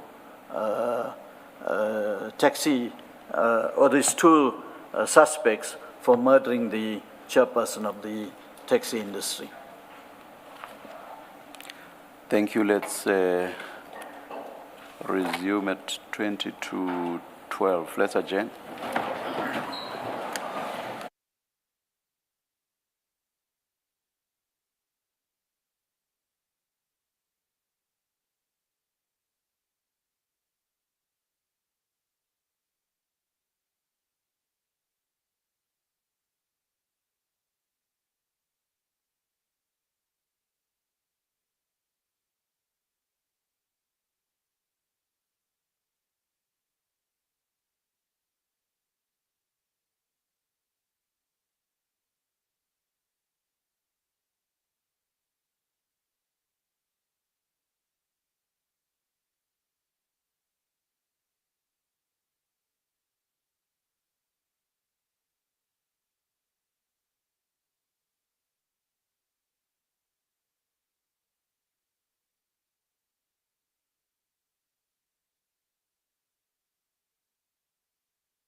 Please make sure that your cell phones are off or on silent. Thank you.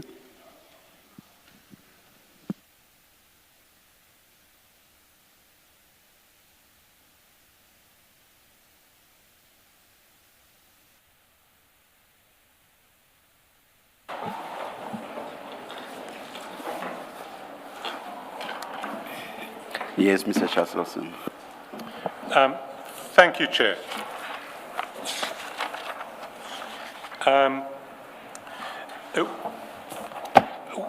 We come now to the case of the death of Mr. Loftus, Mr. Bevan Loftus, and 4 other deceased on the 1st of April 2023. It's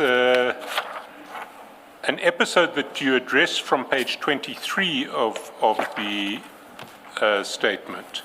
Maybe if you can start by just talking briefly about, to provide the context of turf wars between gangs involved in the tow truck industry and the drug industry. Thank you, Commissioner. Due to the number of years of my experience in law enforcement and investigations spanning 40 years, I'm aware that some operators in the tow truck industry are also involved in the drug industry. The tow trucks are utilized as a tool to transport and supply drugs throughout the eThekwini municipality. Over the years, there were many turf wars between tow truck companies over routes. There are numerous cases where these turf wars have resulted in violent crimes, including murder and attempted murder. There is a YouTube video pertaining to the tow truck and drug turf wars. You've given the reference. I'm not sure we're going to, I don't think we'll play it now, but okay. if the commissioners want to click the link, they can in due course. You've already mentioned earlier on about collusion between SAPS members and the tow truck owners. But at paragraph 59, you describe the main role players in the towing industry. Can you take the commission through paragraph 59? Okay, the main role players in the towing industry in and around Durban and the areas of operation include the following, but they're not limited to these. I just highlighted a few. In Chatsworth, you got the UA, which is Ugly Americans, UA Ugly American Kings, Shilton's, Precision Towing Company, and Exhibit Towing Company. In the south areas, you got Unique Towings in Brighton Beach, Durban South Tow Lines, Central, M7 and the N2, Justin Tow Lines, Towing Industry, Eganson Highway to Abugotini area. In the Phoenix, you got G7 Tow Lines, Classic Tow Lines, and Ordain's Tow Lines. And Durban and surrounding, you got Roadstar Tow Trucks, Springtown, Asherville, Sydenham, Overport, and the N2. Now, what you haven't mentioned in paragraph 59 is the tow truck company of Mr. Bevan Loftus. Do you recall what that tow truck company was called? Okay,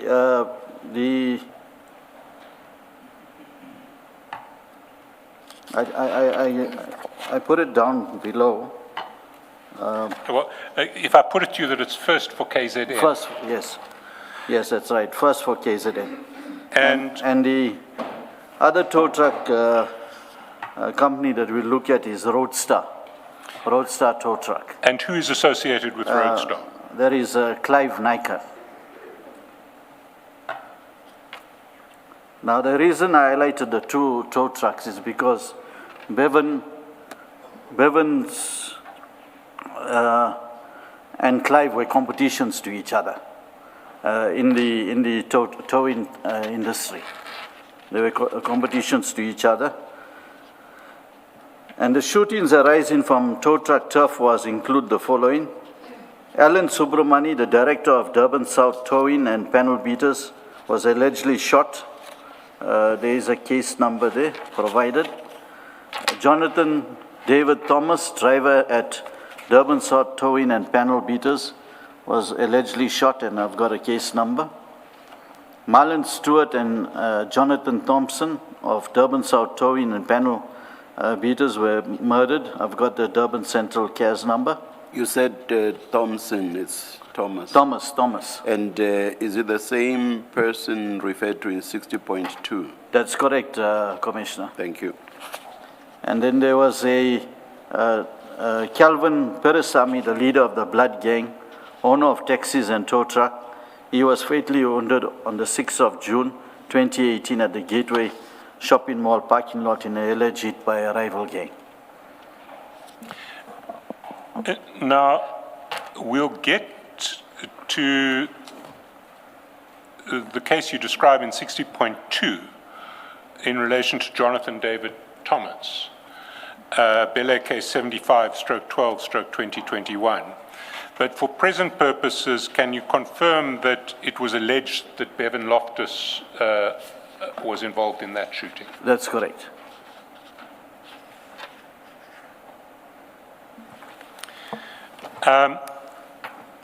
Then in paragraph 65, or from paragraph 65, you describe or you summarize the events relating to the killing of Mr. Loftus. Can you take the Commission through paragraph 61 and 62?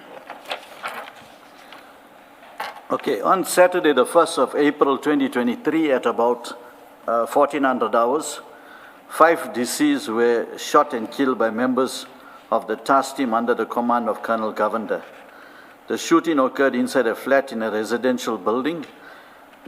The SABC members allegedly identified the flat after arresting a suspect in Greenwood Park, CARES 194/03/2023. When the task team entered the flat, it is alleged that the deceased opened fire on the members of the task team who returned fire, fatally wounding all 5 deceased. Mr. Zondi was alleged to be an Inkabi or hitman. The 4 other men killed in the incident was Bevan Loftus, Ryan Santos, Chase Finn, and Michigan Hippolyte were involved in the towing industry. The task team members alleged that the deceased were also involved in the drug industry. The version of the task team members is that they were looking for one of the 5 deceased, who was Bevan Loftus, who was allegedly implicated in the following cases. Brighton Beach CARES 64/6/2022, which was a theft of motor vehicle. Brighton Beach CARES 242/11/2021, attempted murder. Beria CARES 28/1/2023, attempted murder. Bele CARES 75/12/2021, attempted murder. Beria CARES 23/2/2022, attempted murder. And Greenwood Park CARES 194/3/2023, murder. Now, we'll get to these dockets a little later. But maybe if you can pick up from paragraph 65, where you set out the thesis that this killing actually was a killing performed by a task team at the instance of a rival drug gang owner. Okay, Commissioner, during our investigation, we've interviewed the family members of the deceased, and more especially the family members of Bevan Loftus and Chase Finn and Michigan Hippolyte. We've interviewed them, and during our interview there was a recording that was given to us. A recording where a person by the Bevan Loftus contacted Clive Nyker, who is the owner of Roadstar Towing and Trucking. So he contacted Clive Nyker, and in that recording, he inquired from Clive Nyker why he put a 2.5 million hit on him. It's clear in the recording. He asked Clive Nyker, why you got a problem with me, and how is it that you put a 2.5 million hit at me? And in the recording, he indicates that he is aware that Clive Nyker engaged Dina Govender and his team to take him out. So with that recording, we then started to do the investigation, and we believe that due to this 2.5 million hit, Colonel Dina Govender and his team, they went all out looking for Bevan and the other 4 deceased. Now, in the investigation, the police has indicated, or Dina Govender and his team indicated, that they went into the premises and the 5 deceased shot at them. But from our investigation, it is not as they have indicated. The 5 deceased were in a premises that nobody could go through the premises. They were in a flat, and in order to go to the flat, you have to get permission downstairs. The security will have to let you to go into the flat after they've communicated with the occupants of the flat. So, with the deceased being in the premises, they would not have allowed the police to come through because they knew the police were looking out for them to take them out. Because prior to the shooting, 2 of our members from IPAD received intelligence from counterintelligence that the police, same Dina Govender and his team, were going to take out Bevan Loftus and whoever is with him. So my 2 investigators engaged with the DPP's office to do a Section 205, a 252 operation. They wanted to do a 252 operation in order to trap the police to when they were going to do the shooting. But with the discussion of the DPP, it was not going to be possible. Because if the police was arrested prior to the shooting, they would say that they're going for investigation. And the only way to have prevented him from getting shot and killed was to ask him to change the place where he was staying. The 2 investigators contacted the father of the deceased, and that's Mr. Greg Loftus, and informed him that they received this information, this intelligence from a reliable crime intelligence source, and they are passing that information over to him that they can now ask Bevan Loftus and his friends to change the address where they are. But the father indicated that they also received the same information, that the police was going to kill. In fact, prior to the shooting, the police had visited Mr. Greg Loftus's house more than 3 times. They went looking for Bevan Loftus. Constantly, they went looking for him. In one visit to the house, they indicated to the father that we're not here to arrest Bevan. We're here to kill him. They even told the father, you must prepare, go and get his funeral cover and insurance, everything in order, because they're going to kill him. That is what the father will talk about it when he comes. Sorry, Mr. John, you speak about an approach to the DPP and an attempt to set up a 242 operation. 252. 252, sorry. Do you have that correspondence? Is it documented anywhere? I've got a statement of my investigator together with the diary entries when they went to the DPP's office. We haven't seen those documents, so I think in the lunch, do you have it with you? Yeah, I've got it with me. I think in the lunch break, it would be important for us to see those documents and to get copies thereof. But maybe if we can go back to the statement, because I mean, you've sketched out your broad thesis, but there is, from paragraph 66, you set out some more detailed evidence, and I think that evidence is important to highlight. Okay. So can we pick up at 66? The Commission has requested the AVL tracking records of Lieutenant Colonel Dina Govender and the banking records of him and his wife. It has also obtained evidence of cash payments made on behalf of Lieutenant Colonel Dina Govender to conveyance attorneys attending to the transfer of a 2.35 million property in Isibaya, which he and his wife had purchased. The records obtained by the Commissioner shows the following.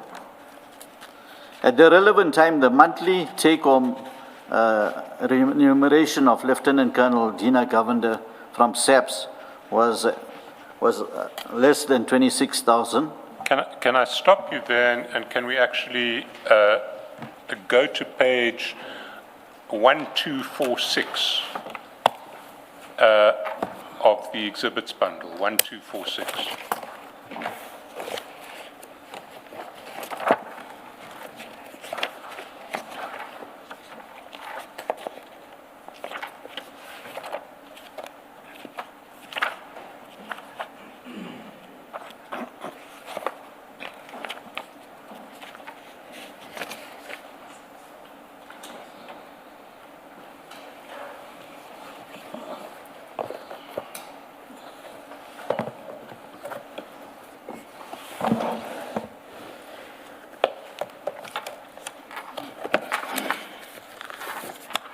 File 3, Mr. John. File number 3. Okay. File number 3 on page 1246. The spine of the file will say file Number 3. 3.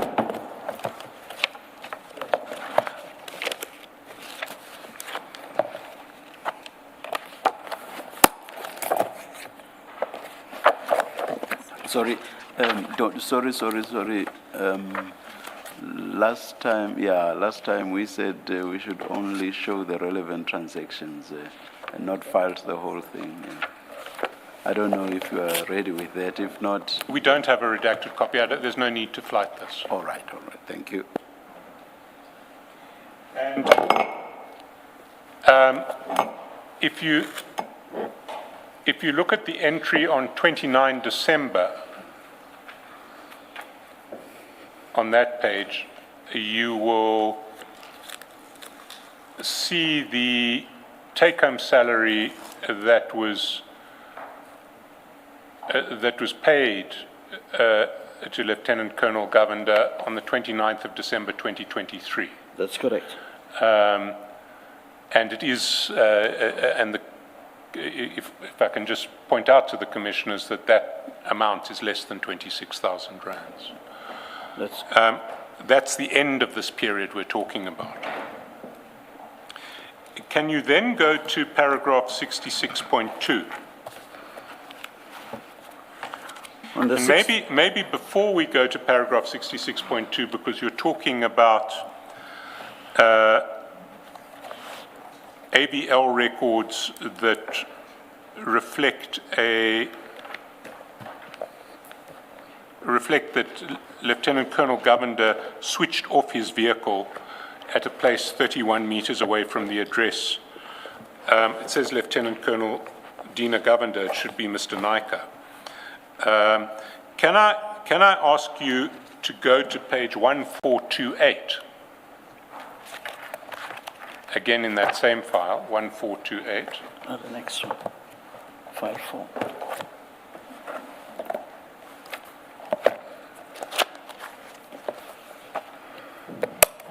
Mr. Chairperson, you say the same file. It is the same file, file 3. It is file 4. It's a I different file. apologize. 1, 4, File 4. Yeah, File what? 4, and it's 1428. Mr. John, did you make the correction in 66.2 where it says at a place 31 meters away from the address of Lieutenant Colonel Dina Govender, it should be Yeah. Mr. Clive Naika. Naika.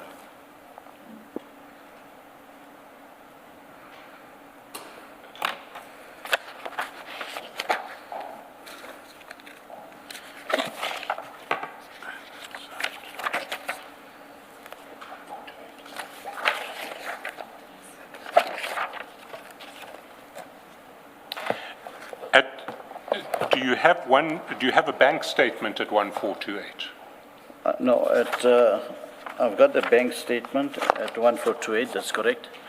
And it's a bank statement of Mr. Naika, That's correct. and it gives his address. We won't say what that address is. Yes, the address is If you then go to page 1427, that's correct. you will see that these are AVL records from SABC. For whose vehicle are these AVL records? Well, this AVL records are for the vehicle that Lieutenant Colonel Dina Govender used. And if you look at the GPS coordinates under incident location, are those the GPS coordinates of the address of Mr. Naika? That's correct. The address that we just saw on the Yes. bank statement? Yeah. So if you can then go through paragraph 66.2. I can keep 1427 open because I'm going to ask you to explain with reference to 1427. Keep 1427 open or to hand because I'm going to ask you to explain paragraph 66.2 with reference to page 1427. Okay, on 16th of August at 1600 hours, 29 seconds, the SABC BMW vehicle issued to Lieutenant Colonel Dina Govender was switched off its ignition and stopped for 7.5 minutes at a place 31 meters away from the address, which is identified on the extract from the AVL records in the bundle. And can you show to the Commission, if we go back to 1427, where do you see that? You see it on the top first two lines. You got the first one, ignition off, and it gives you the address. And then you would see that there's a startup. So the ignition was switched off at 1600 hours, 29 seconds. And the startup was, the vehicle started again at 1600 hours, 07:50 at the same premises. And that was on, you go to 66.3. Let's take the Commission to file 4, pages 1434 to 1435.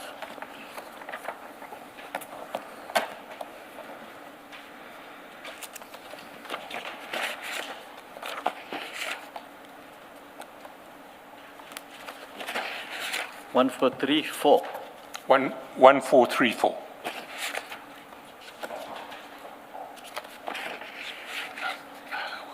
Maybe, yes.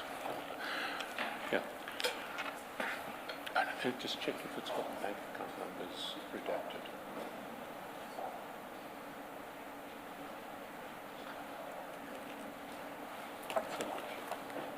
Bank account numbers redacted, yeah. Okay, then you can show it.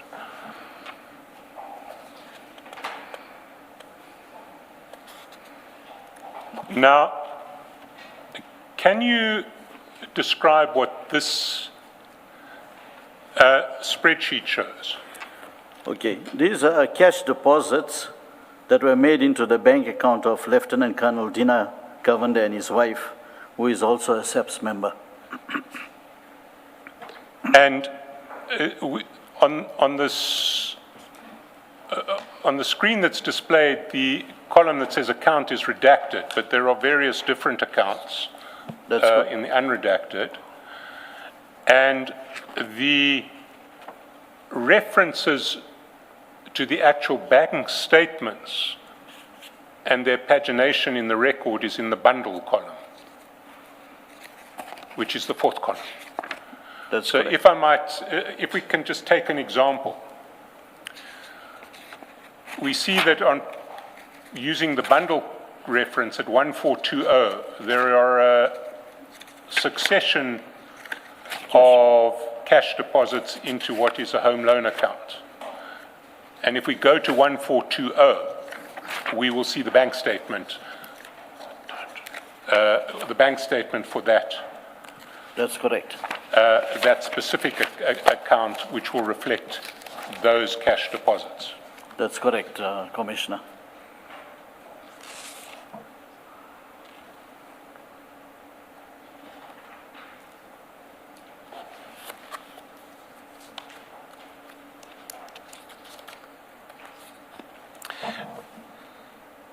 Then in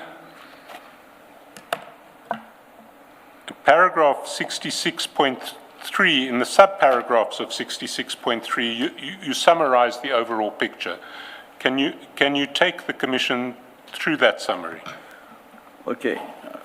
Commissioner, the 63.3.1, between the 29th of August 2022 and the 18th of December 2023, cash deposits aggregating to 2,343,050 rand were made into the bank accounts of Lieutenant Colonel Dina Govender and his wife, who is also a SABC member.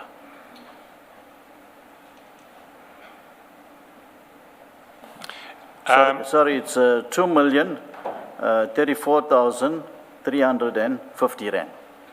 Correction, 2,34,350 rand. That's cash deposits.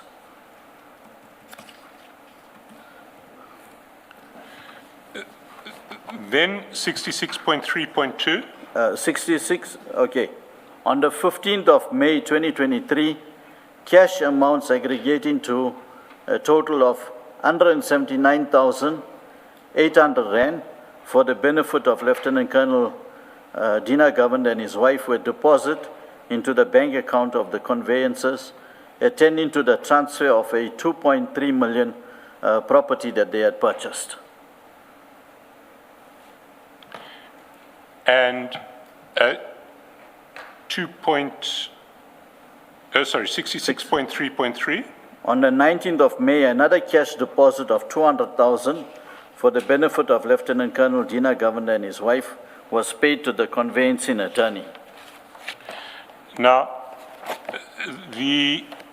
just for the benefit of the commissioners, the conveyancing attorneys, as was their duty, reported these cash deposits to the Financial Intelligence Center. That's correct. And a letter from the conveyancing attorneys can be confirming that these cash deposits were indeed made, can be found at pages 1330 and 1331.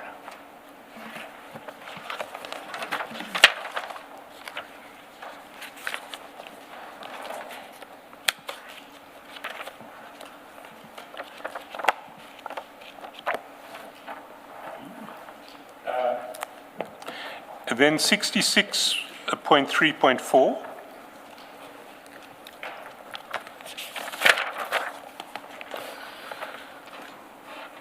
On April, the 26th of April 2023, an amount of 298,462 rands was transferred into the home loan account of Lieutenant Colonel Dina Govender. And are you able to source the origin of that transfer? No. 66.4? The cash amounts above aggregates to 2,414,150 rand. 66.5? When the unattributed transfer of 298,462 is added to this amount, the aggregate is 2,712,612 rand. And in 66.6, you refer to the bank statements and Yes, the spreadsheets. We've already taken them. That's correct. That's correct. Can you then go to paragraph 67? 67, on the 31st of March 2022, the day before Bevan Loftus was killed by the task team led by Lieutenant Colonel Dina Govender, his father, Mr. Gregory Loftus, applied to the High Court, inter alia, to interdict Lieutenant Colonel Dina Govender and the SABC from killing Bevan Loftus.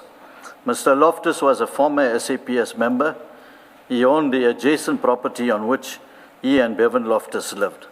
That's Mr. Gregory Loftus. He was a former SAPS member. And can I ask you to go to file 1, page 4?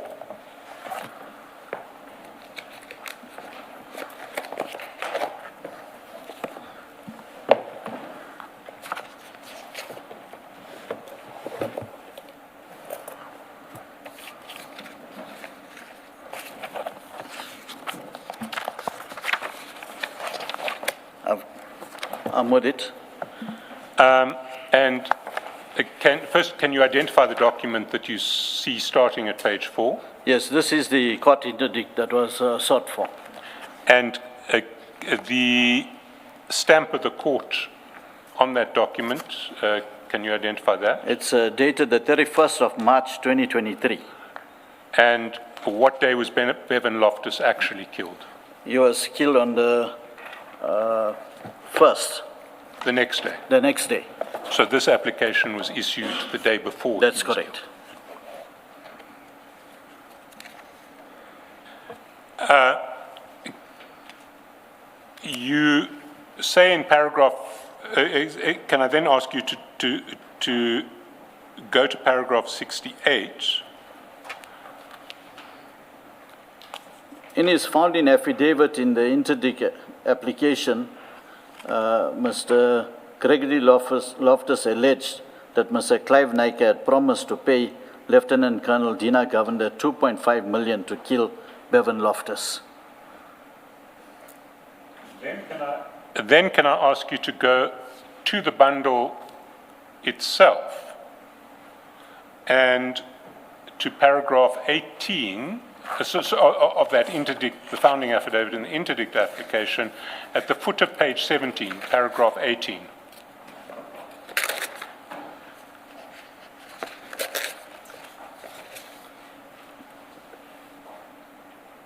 During 2022, both Bevan and myself received information that there was an assassination contract put on Bevan's life in the amount of 2.5 million. I also received information from a policeman. I know that the hit on my son was genuine. The word was that I should be careful because if they cannot kill Bevan, they would kill my son, Nicholas, or myself. Back to paragraph 69, and then maybe if you can take us through the whole of paragraph 69 and its subparagraphs, and I'll stop you from time to time to amplify. I have been informed that Mr. Loftus will testify before the Commission, so I do not repeat the details that is described in the interdict application of the interactions between the Loftus family and members of the SAPS and between Bevan Loftus and Mr. Clive Naika. I merely emphasize the following features of the chronological that emerges from the affidavit of Mr. Gregory Loftus in the interdict application. The financial records obtained by the Commission and the investigation into the killings that IPID have subsequently conducted. Between 29 August 2022 and the end of November 2022, over 430,000 was deposited in cash into the accounts of Lieutenant Colonel Dina Govender and his wife. Can I stop you then? Can we go to page 1434?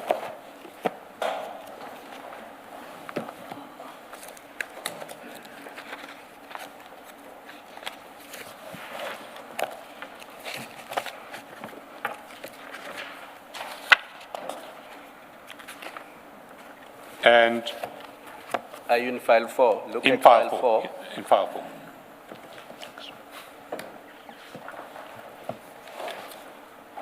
It's the thin one.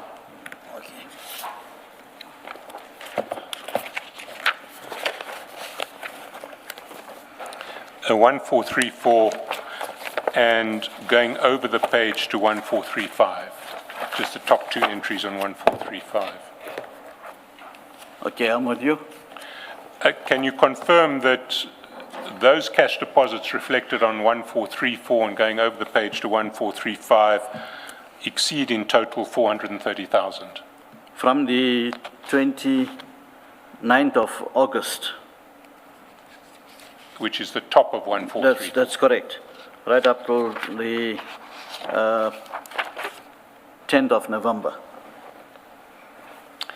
And then if you go back to 69.2, On the 13th of December 2022, Lieutenant Colonel Dina Govender, Warrant Officer Thanasekaran Sivan Naidu, together with other members of the task team, went to the home of Mr. Gregory Loftus looking for Bevan Loftus. The police officers cited Bel Air Cares 23 of 2, 2022 and Bel Air Cares 75 of 12, 2021 in relation to their search. now we're going to go to these dockets now.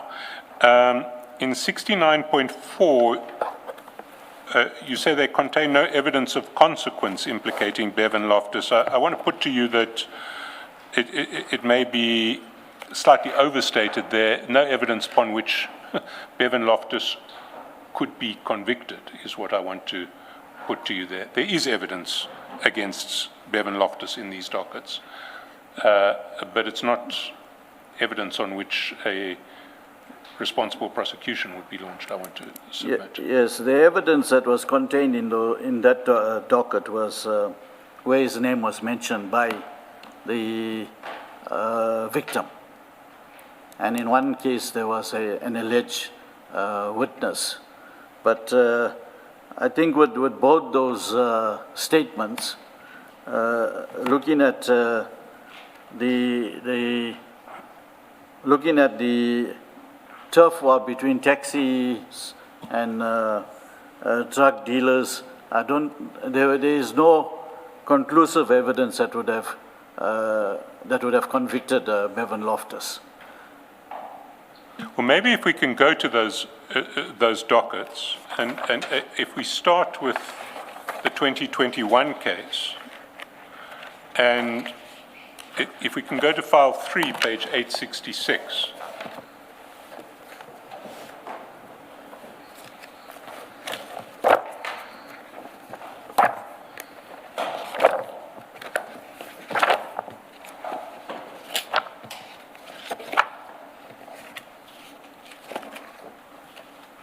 Maybe 865. Yeah, 865. Can you identify that statement? This statement is made by the victim, Jonathan David Thomas.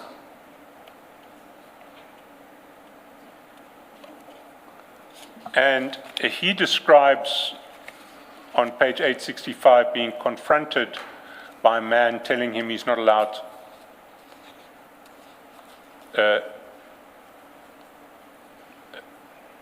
who wanted to know what he was doing there.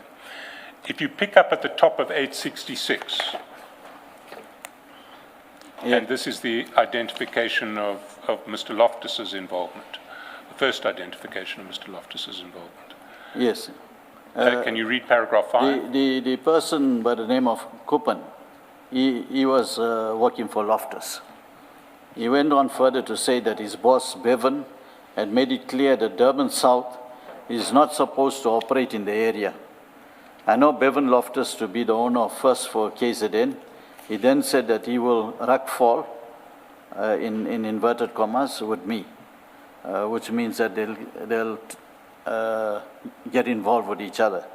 I understood fall to be a slang word which is used as a threat to someone's safety. At that point, I felt threatened because I know that they were capable of carrying out their threats. I then drove away onto the N2 northbound on North Ramp and proceeded to the same spot where I was static on the M7 Edwin Soils Drive. I was parked in the same position which was under the trees on the M7 Edwin Soils Drive on the grass verge facing west. I was seated in the vehicle in the driver's seat and waiting for the next call out. I was still emotionally disturbed. Around 14:30, I observed a grey Toyota Corolla which was driven past me at high speed towards the N2 bridge. The driver suddenly stopped about 100 meters ahead and then made a U-turn and drove towards Wakesley Road, which was at the rear. There were 4 occupants in the vehicle. They appeared to be males, but I could not identify anyone. About 10 to 15 minutes later, I observed in my rearview mirror a grey car approaching slowly. Other motorists were overtaking this vehicle. It appeared to me that this vehicle was experiencing a mechanical problem. This vehicle then stopped next to me, which was within a 3-meter distance. I immediately recognized Bevan Loftus seated in the front passenger seat. Kupan was seated in the rear left passenger seat, and I am uncertain who the driver was. The vehicle was a grey Datsun Go 7-seater model. I was unable to retrieve the registration number. I immediately concluded that they were going to attack me. Bevan and Kupan then drew pistol-type firearms and started to shoot at me. I immediately tried to hide and open my passenger door and managed to dive out. By them, I noticed that the vehicle was driven away, but they were still shooting at me. A little further down, they made a U-turn and drove back towards Wakesley Road. At that time, I was running into the bushes. I still had them in sight. After the vehicles disappeared, I returned to my vehicle. I immediately alerted everyone on the radio of the shooting. I managed to locate my cell phone in my vehicle when I heard it ringing. It was my manager, Lucky, who had called to find out what was happening. I explained quickly what happened and told him that I'm going to the yard in Sydney Road. I noticed that there were several bullet holes all over the driver's side of my bakkie. I quickly managed to pick up as many shell casings as possible. They were still hot. I placed them in a face mask and then drove away. I could not see the suspect vehicle anywhere in the vicinity. I then proceeded straight to the yard in Sydney Road. At the yard, I met my boss and his son and my manager, Lucky. I explained to them what had transpired. I also confirmed to them that as much as I was not injured, that I was very shaken up and emotionally. They parked the vehicle in the yard. I indicated that I did not require any medical attention or medical treatment at that time. My boss said that I could take a few days off from work. I took my personal stuffs as well as the shell casings, and Lucky then took me home, where I have been since. On Monday, the 13th of the 12th month, 2021, my boss called me and discussed an appointment for me with the police. I was not yet in a position to meet with the police the same day, so he confirmed an appointment for me for Tuesday, the 14th of December 2021 at 8 o'clock. On Tuesday, the 14th of December 2021 at about 7:30, Lucky fetched me and took me to the police station at about 8 o'clock. I was interviewed by Captain Ruplal, who then recorded my statement. I also handed all the shell casings to a female Captain Naya, who placed them in an exhibit bag with serial number PA 600 400 7379 in my presence. I do not understand why I was attacked in the manner. Bevan is known to me for about 15 years now. I therefore desire a police investigation in the matter. Now, so this is a statement that does directly implicate Bevan Loftus. Is there any other evidence in the docket that implicates Bevan Loftus?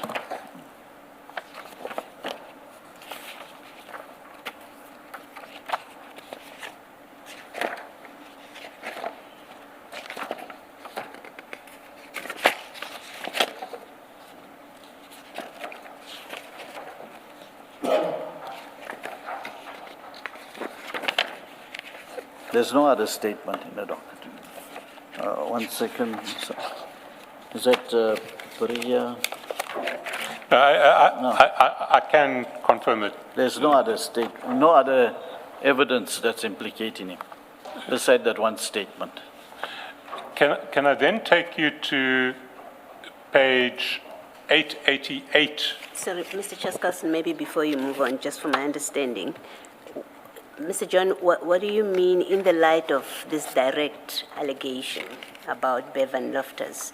When you say there was nothing of consequence, what is lacking that makes you say, I mean, to me, a layperson, that kind of allegation seems to be of consequence towards something. I'm not talking about whether successful prosecution or not. Here's someone who says, I know him, and he was there, he shot me, and I took casings. What do you say lacks from this docket that makes you say there was nothing of consequence? Commissioner, it's only the version of the victim. And we all know that this was a tough one in the taxi industry, I mean the tow truck industry. So his version have to be tested. What statement he make have to be tested against something, other evidence that's supposed to be obtained, or other witnesses. So yes, there is a link to Bevan, but there is no other evidence beside his statement, the statement of the victim. Such as what? What would you have expected to be in the docket that would make you say, yes, there is something of consequence? Assuming the docket is still under investigation, what would you expect to find? Commissioner, the police failed to do their investigation in terms of ballistic reports. They failed to do the tracking of Bevan's cell phone number to the area where the shooting took place. Also, even if the vehicle that Bevan was allegedly to have driven, possibly there would have been AVL or tracker report on that vehicle. So beside the statement of the victim, there is other investigation that the police are supposed to conduct to link Bevan to the case. And if you look at it, this docket was opened in 2021, and Bevan was killed in 2023. So it is a lot of investigation that could have been put into the docket prior to the shooting and killing of Bevan. So you're not, and maybe it's my mistake, before looking at the docket and reading your statement, I got the impression that what you're saying is there was nothing that implicates him in under that case number. That's not what you were conveying. No, Commissioner, the only statement that implicates him is the A1 statement, that's it. And from the investigation, you basically got the A2, which is a copy of the SAP 13, where they ended in the exhibits, and then you got a ballistic report on the exhibits itself. But Bevan's firearm was not seized in order to match whether it's the same firearm. So there's nothing else in the docket beside A1, A2, and A3. No, thank you. And just to be clear, Mr. Chaskalson did correct part of your statement to say there is some evidence, but not sufficient to obtain a conviction. That's correct. Can I just also ask you to turn to the foot of page 888, spilling over to page 889.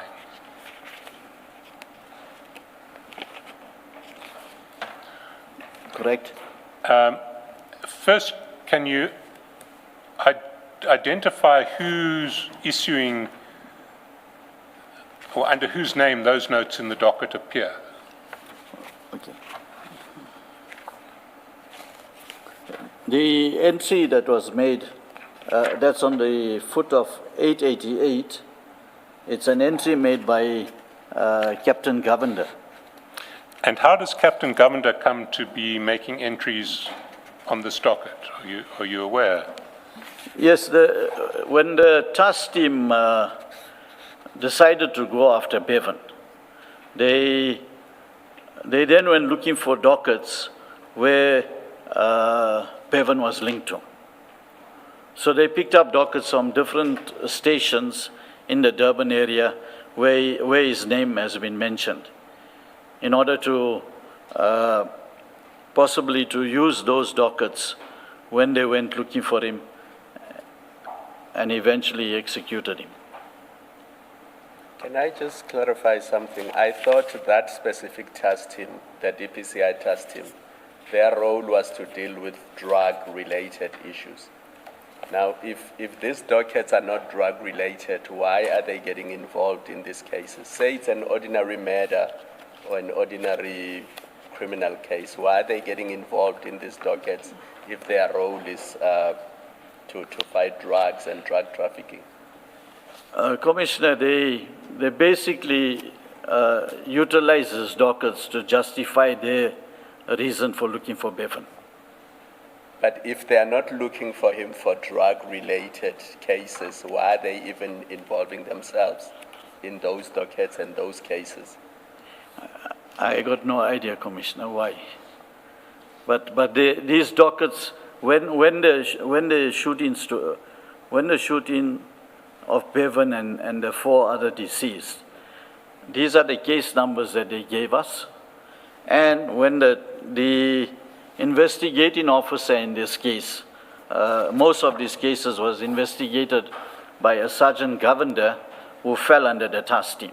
He was incorporated to work with the task team, and he was investigating these dockets. Okay, thank The you. only evidence in this docket against Bevan was the evidence of Jonathan David Thomas in his A1 statement. That's correct. Can I ask you to go back to page 25 of your statement, paragraph 60.2?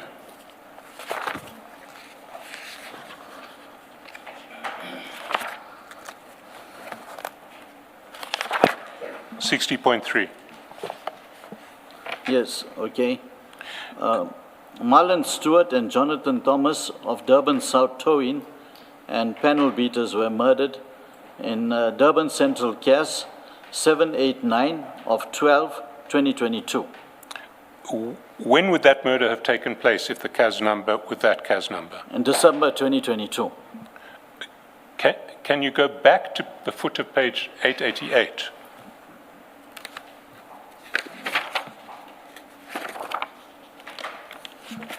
And the note of then Captain Govender.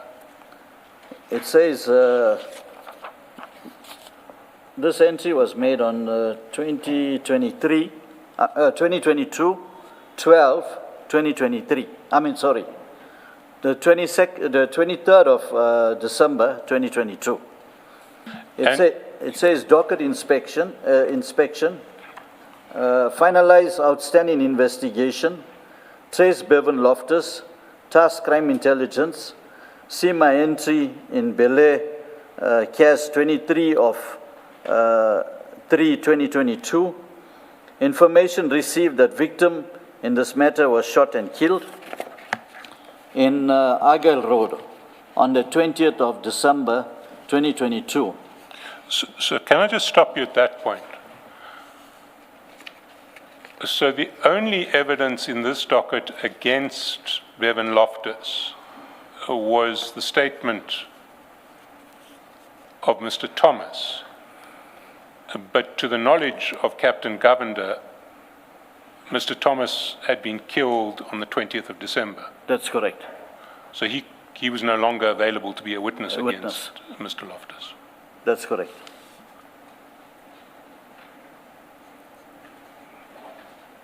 Can we then go to the second case, the Bel Air 23/2 of 2022? That's at page 892 of file 3. Okay.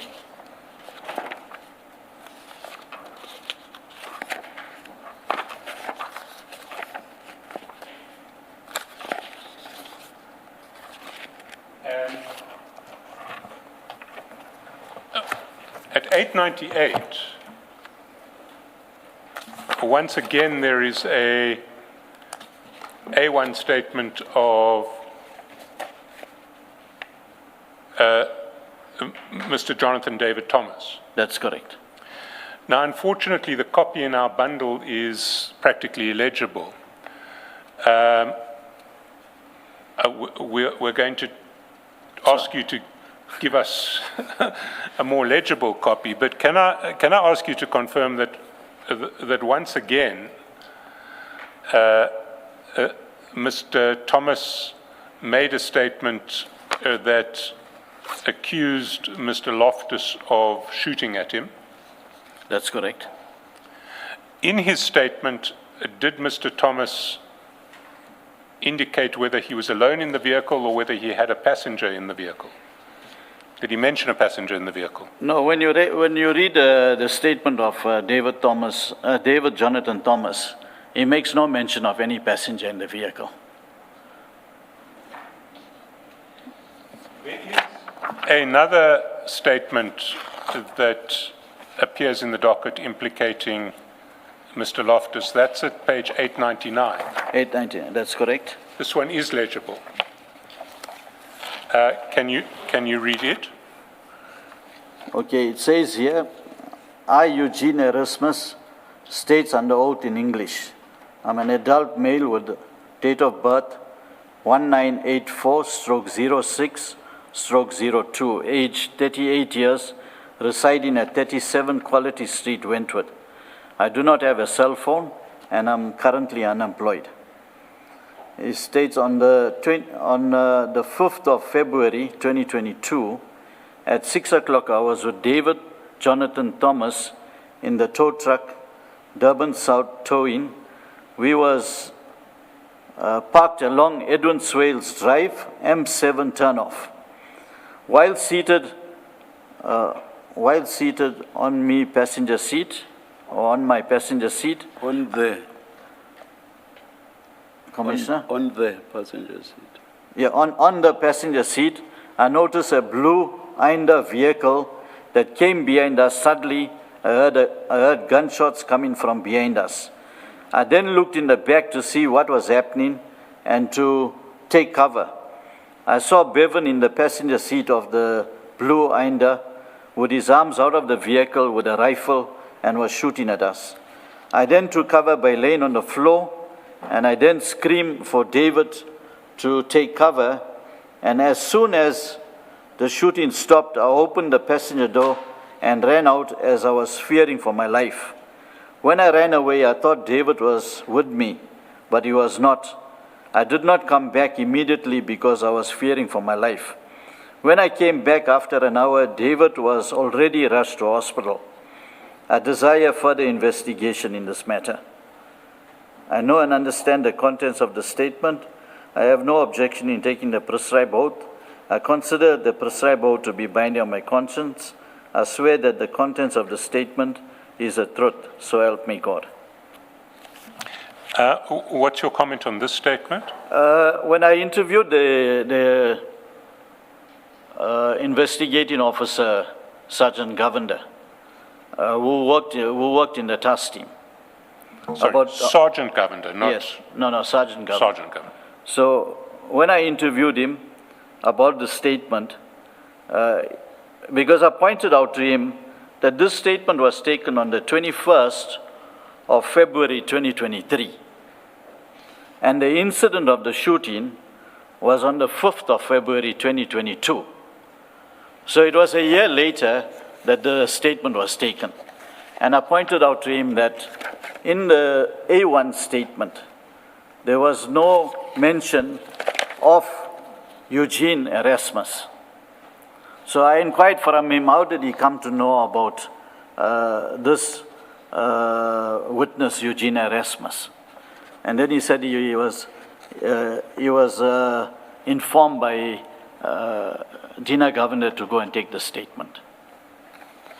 Also, when I looked at there's a statement of the ambulance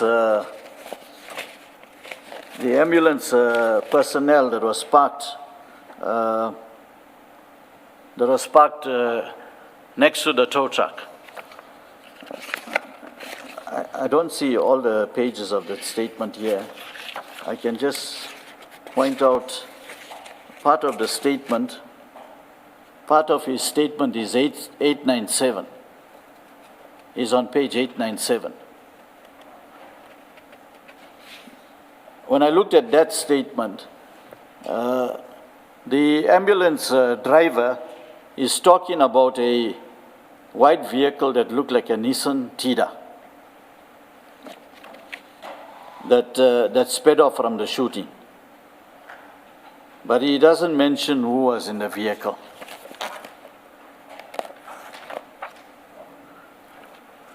So for me, this case also, it's only the statement of A1 that points out to, okay, A1 and then Erasmus, the statement of Eugene Erasmus that points out to Bevan that was involved in the shooting. But if you look at it, the statement of Eugene was taken a year later after the incident. However, A1 in his statement never mentioned about a passenger with him. It would be clear if you parked at 6 o'clock in the morning in a tow truck vehicle, you would know that you got a passenger, and you would mention it in your statement, that you were parked there at the Edwin Swales. Maybe you were chatting with your passenger, who is Erasmus. And even in the A1 statement, the A1 doesn't say anything about him saying Erasmus, take cover. But it does mention Erasmus. It doesn't mention Erasmus because, to me, I believe that he was alone at the time of the shooting.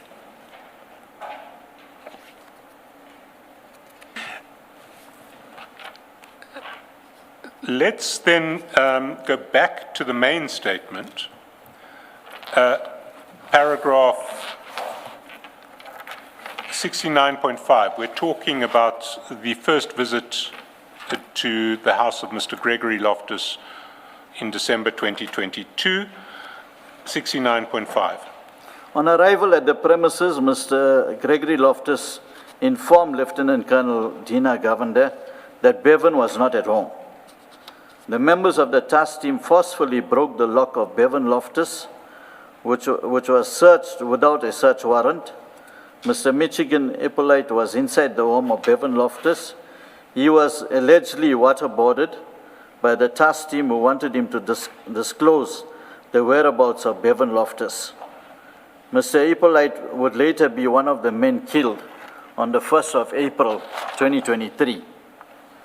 Members of the task team recovered an alleged stolen vehicle which was found on the premises. Gregory Loftus informed Lieutenant Colonel Dina Govender that the vehicle was towed by one of the drivers being employed by Bevan Loftus and was being retained because the towing and storage costs remain unpaid. He claimed to have shown the SABC members an advertisement in the independent newspaper indicating that the vehicle was to be sold to recover the outstanding cost. Members of the task team also claimed to have recovered a AK-47 AK-7 bullet from the property of Bevan Loftus. The task team arrested Gregory Loftus. Gregory alleged that Lieutenant Colonel Governor stated that Gregory Loftus would be released if Bevan handed himself to the police. Mr. Gregory Loftus was detained in custody before being released on the 22nd of December 2022.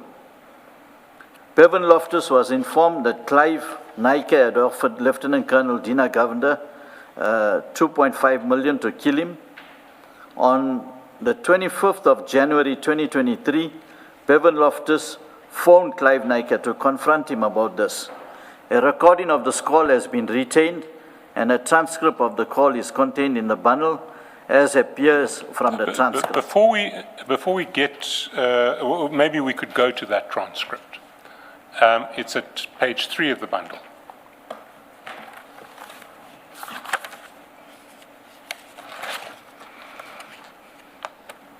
Page 3 of which bundle?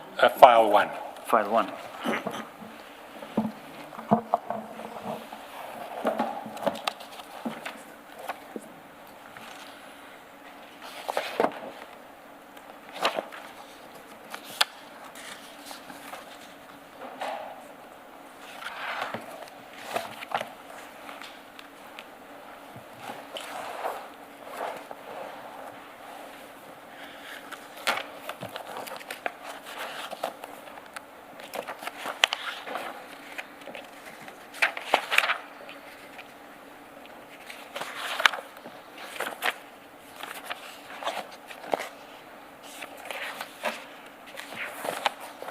Okay, I'm on page 3. And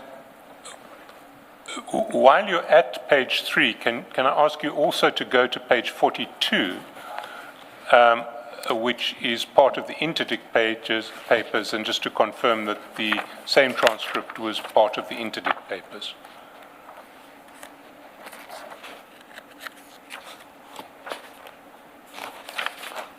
That's correct. Can we then read through the transcript? Page 3.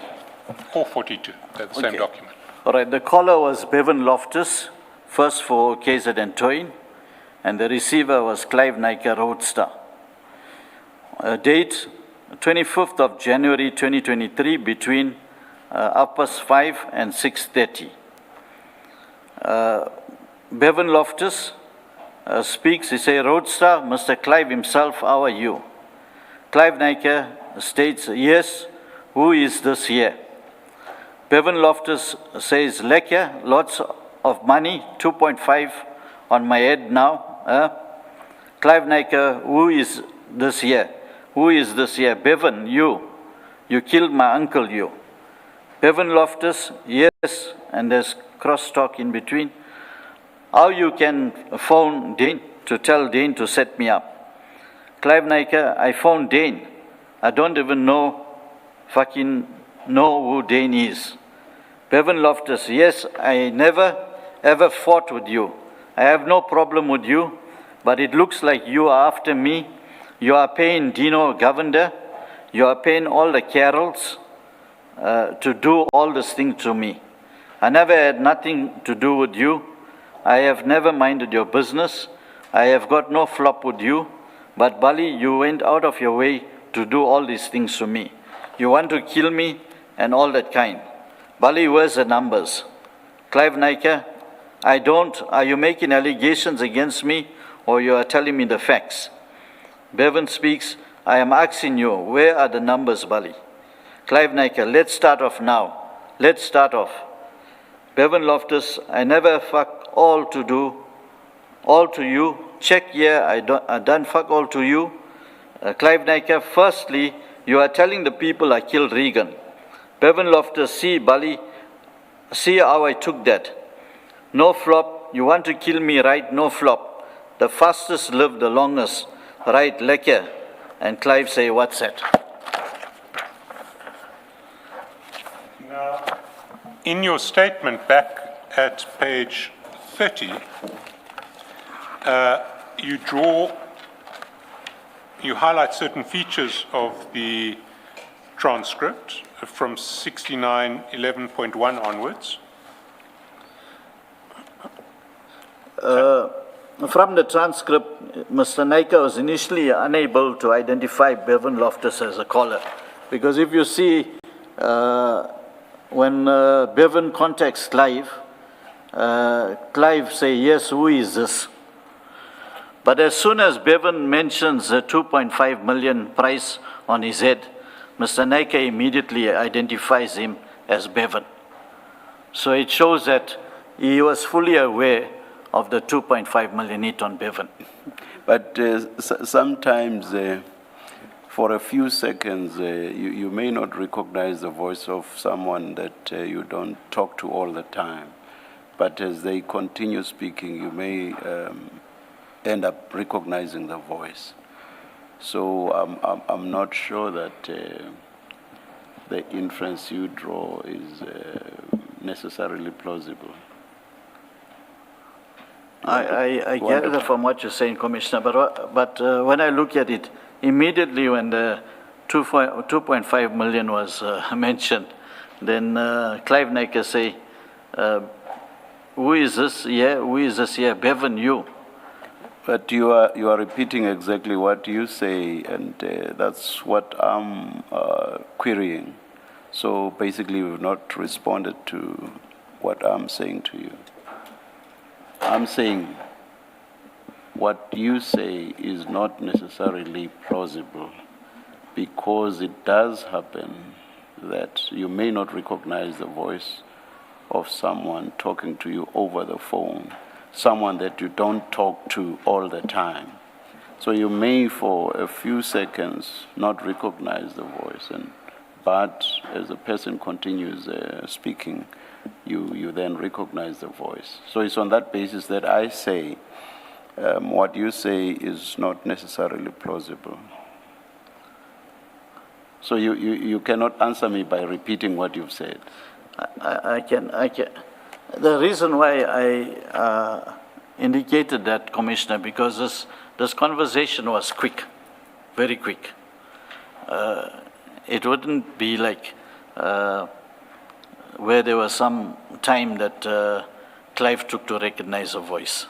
Has it never happened to you that for a few seconds you may not recognize the voice of someone that you know for a few seconds, but maybe within a few seconds you come to recognize the voice? Are you saying that has never happened to you? If you say so, I'll be very surprised. No, it does, Commissioner, but it actually takes longer to recognize the voice, or maybe a longer conversation. But here, it was only like 2 lines. 2 lines, and immediately Clive recognized it was Bevan. I'm not sure that scientifically one can actually time it and say you can only recognize the voice after a minute or anything like that. It just depends. Maybe within seconds, it may be longer, but I don't think scientifically it just has to be over this length of time. I'll take your point, Commissioner.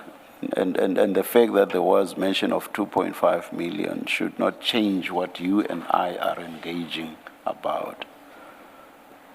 Thank you. Yes, Mr. Shaskelson. 69.11.3. Okay, Bevan Loftus expressly accused Mr. Naika of paying Lieutenant Colonel Dina Govender, who he describes as Dino Govender. And immediately before the call ended, Bevan Loftus stated, "The fastest lives the longest."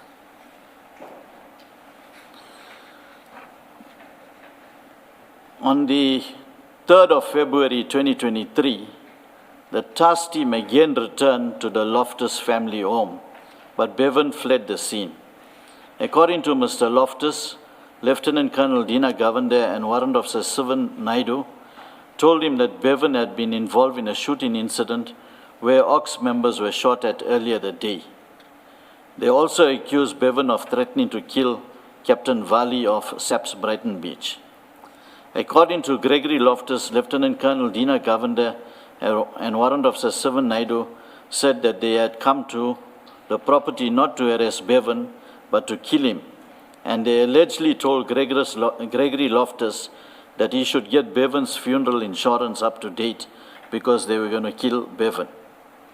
They again searched the home of Bevan Loftus and again arrested Gregory Loftus. On the 1st of April 2023, a day after Gregory Loftus had issued his interdict application, members of the task team under the command of Lieutenant Colonel Dina Govender arrived at the flat in Morningside, Durban, where they believed Bevan Loftus was hiding. The task team entered the flat. They alleged that Bevan Loftus and the other 4 occupants shot at the police, and they returned fire, fatally wounding all 5. Despite allegedly being shot at by 5 suspects, none of the members of the task team suffered any gunshot injuries, or indeed any other injuries. The shooting of the 5 occupants occurred between 12:30 and 1300 hours on the 1st of April. IPOD officials on standby were only called out 14:35. IPOD members on standby arrived at the scene at 1500 hours. On arrival of the IPOD investigator, Ms. Fortunate Ndembele, she was allowed entrance to the scene as the members from the local criminal record center was waiting to process the scene. Ms. Fortunate Ndembele stated that Lieutenant Colonel Dina Govender was present outside the scene, and she requested to speak to the members who were involved in the shooting. Lieutenant Colonel Dina Govender indicated that the members had already left the crime scene. No one knew the whereabouts of the members. The scene was processed whilst IPOD officials were present. The docket was subsequently registered, and the investigations were taken over by IPOD KZN. Can I take you up on one issue?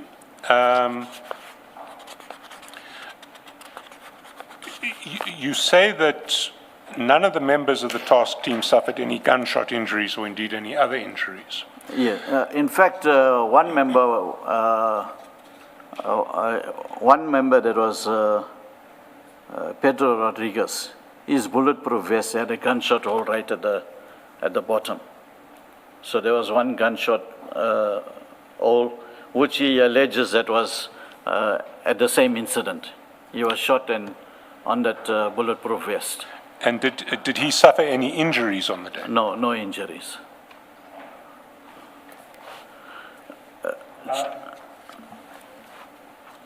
Was there other evidence other than the injuries, evidence that the police were shot at, such as used cartridges, holes on the walls, Yes. damage to the property? Yes, there were cartridges found from various firearms.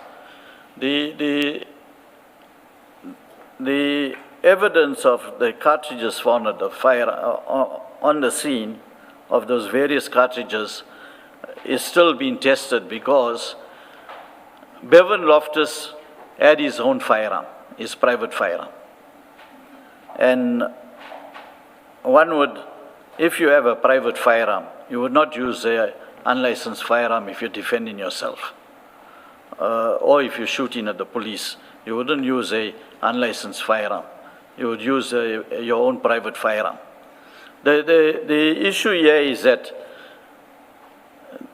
they did not know that police were coming to the flat because they did not give permission to anyone to come to the flat. Because remember, I indicated earlier on, is that the occupants of that premises must indicate to the security downstairs that they can allow people to come up.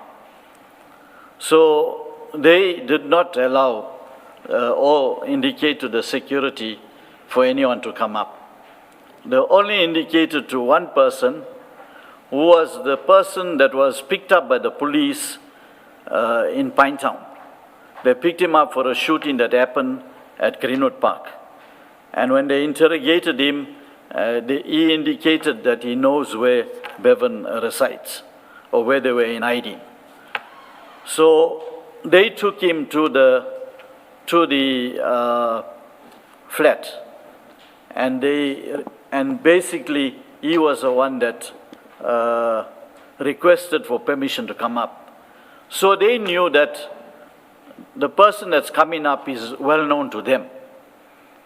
So they would not be armed to start shooting at their own friend that's coming to visit them. So when the person went in, he knocked on the door and he went inside, then the shooting took place. Now he was first in line when he got into the house, but he was not shot at, he was not injured.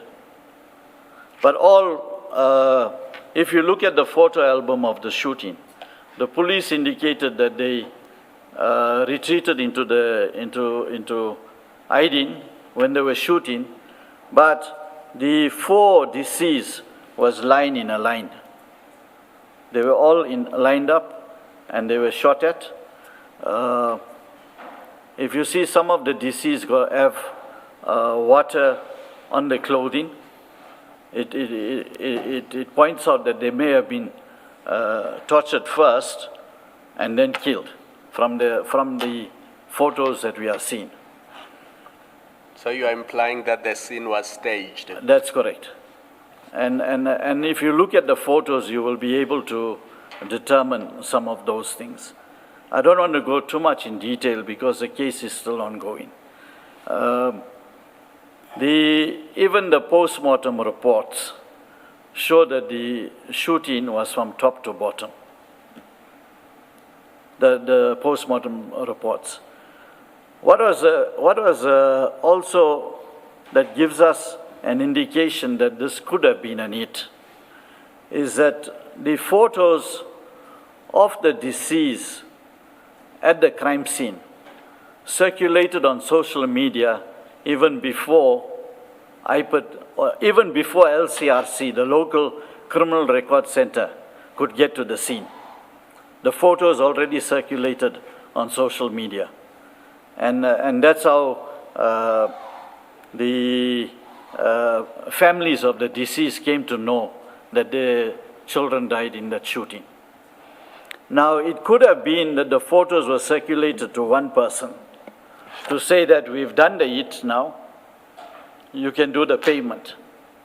And that person could have sent it to everyone via his social media. That could be the reason why those photos went out. I want clarification on 2 issues. You say they were lined up.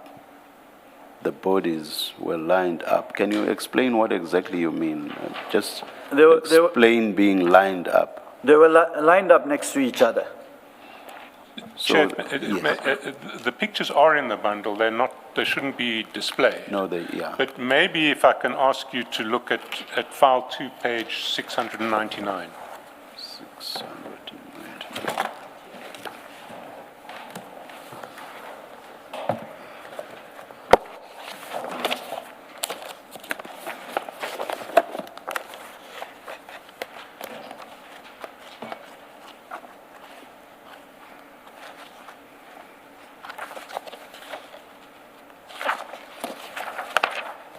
$699. 99. That's correct.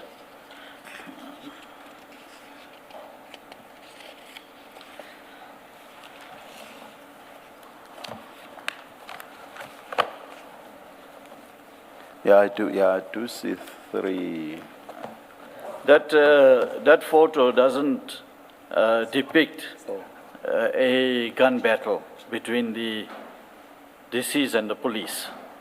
Yeah, there's one showing, I think, this part of the body, far left-hand side of the picture.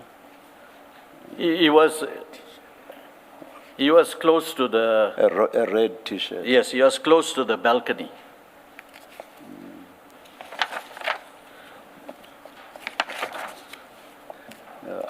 I'm not altogether sure that I would say they are lined up, but I guess it's a matter of what?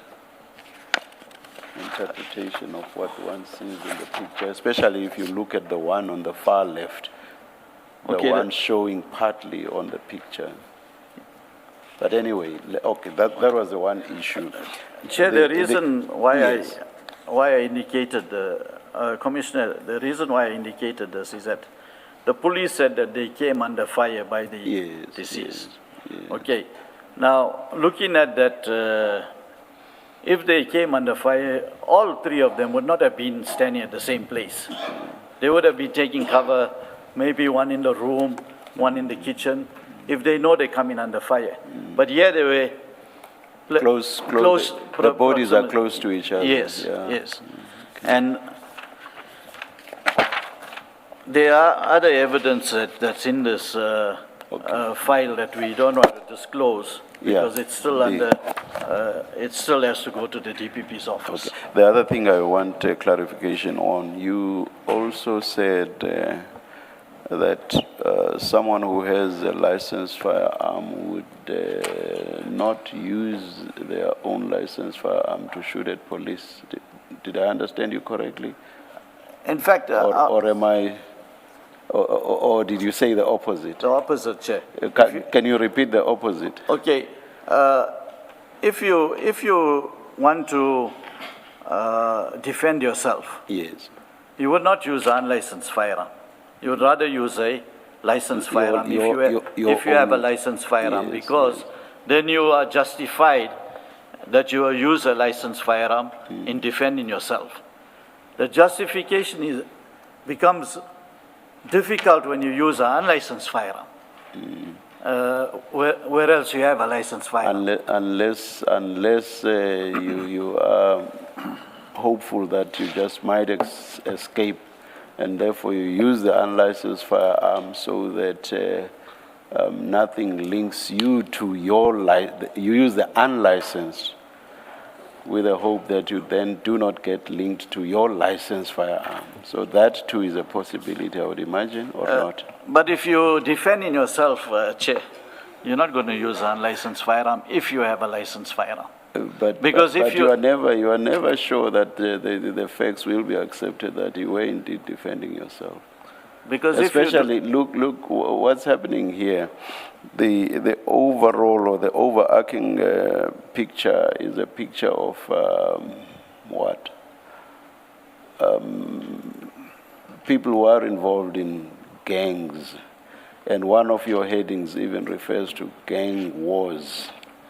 So, in a sense, fine, he ran away because of threats. I don't know whether I'm not mixing up the cases. But if it's people involved in gang wars, they may well have been, or they could possibly have been fugitives.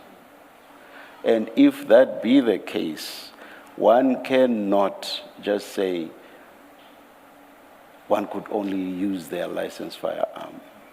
Not if people were involved in gang wars and who possibly could even have been fugitives from the law. So you can say that about you, perhaps. Okay. And you are not suspected of any criminality, you've not run away from anybody, you are in your house and you are defending yourself. So you can make your statement about yourself in that kind of situation. But if you're talking about people that you say were rival gangs and drugs, towing gangs, and so on, so you're not talking about people who are like you. Do you see what I mean? I agree, Commissioner. So you cannot discount the possibility that one could use a licensed firearm in those circumstances. I take your point, Commissioner. Thank you. Just, you offered an explanation, a possible explanation why the sin, this killing, would have ended up on social media before you were called, and before, I think you said even before the LCRC were called. And your explanation is that maybe it was to show whoever is the payer From evidence that we've had, and I just want to put this to you to hear what your comment is, from other matters, that the police in fact have WhatsApp groups in which they communicate to do with operations. We've had instances where certain pictures were shared with other people, and the explanation is, well, we shared in the group, because to say we've done this operation. Is that something that you're prepared to entertain as a possible explanation, how this scene could have ended up on social media? I won't rule that out, Commissioner. I'll take it as a possible explanation. All right, thank you. Should we take the adjournment now, Mr. Shaskalson, or do you want to cover Chair, something? We're close. Oh, we are close to the end, so it may make sense to All right, let's do finish this. this. Let's do this. Mr. Selson, before you go to the end, if we go back to page 30, I think we've already dealt with the issue of the funds and how they find their way into Mr. and I assume Mrs. Govender's bank accounts. What was not clear to me is who or what is the source of those funds. Did we clarify that?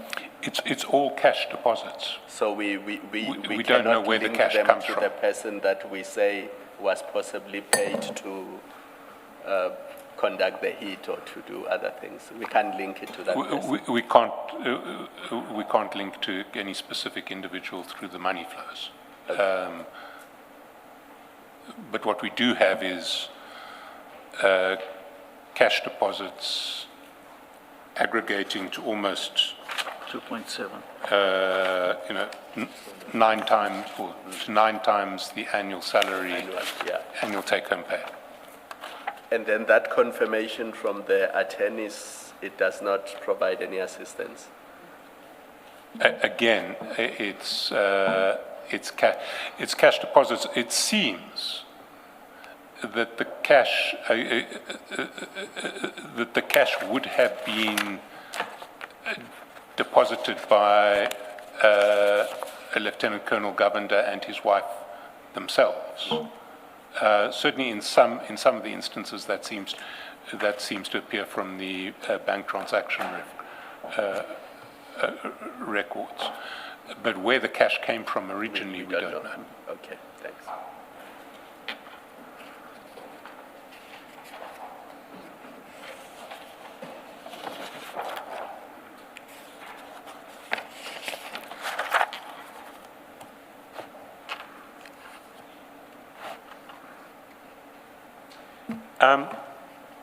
Mr. John, what remains is your conclusions from page 32 through to page 34. I wonder if you want to take the Commission through those conclusions. Okay. The task team led by Lieutenant Colonel Dina Govender operates under dubious circumstances with no clear reporting lines and structure. In cases where the deceased are shot for involvement in cash in transit ICE, there is often no meaningful evidence linking them to any such offences in the province. In most cases, no rifles, explosives, explosive device, banknotes, or banknote boxes are found on the scene of the shooting, as would ordinarily be the case in a cash-in-transit operation seeking out suspects.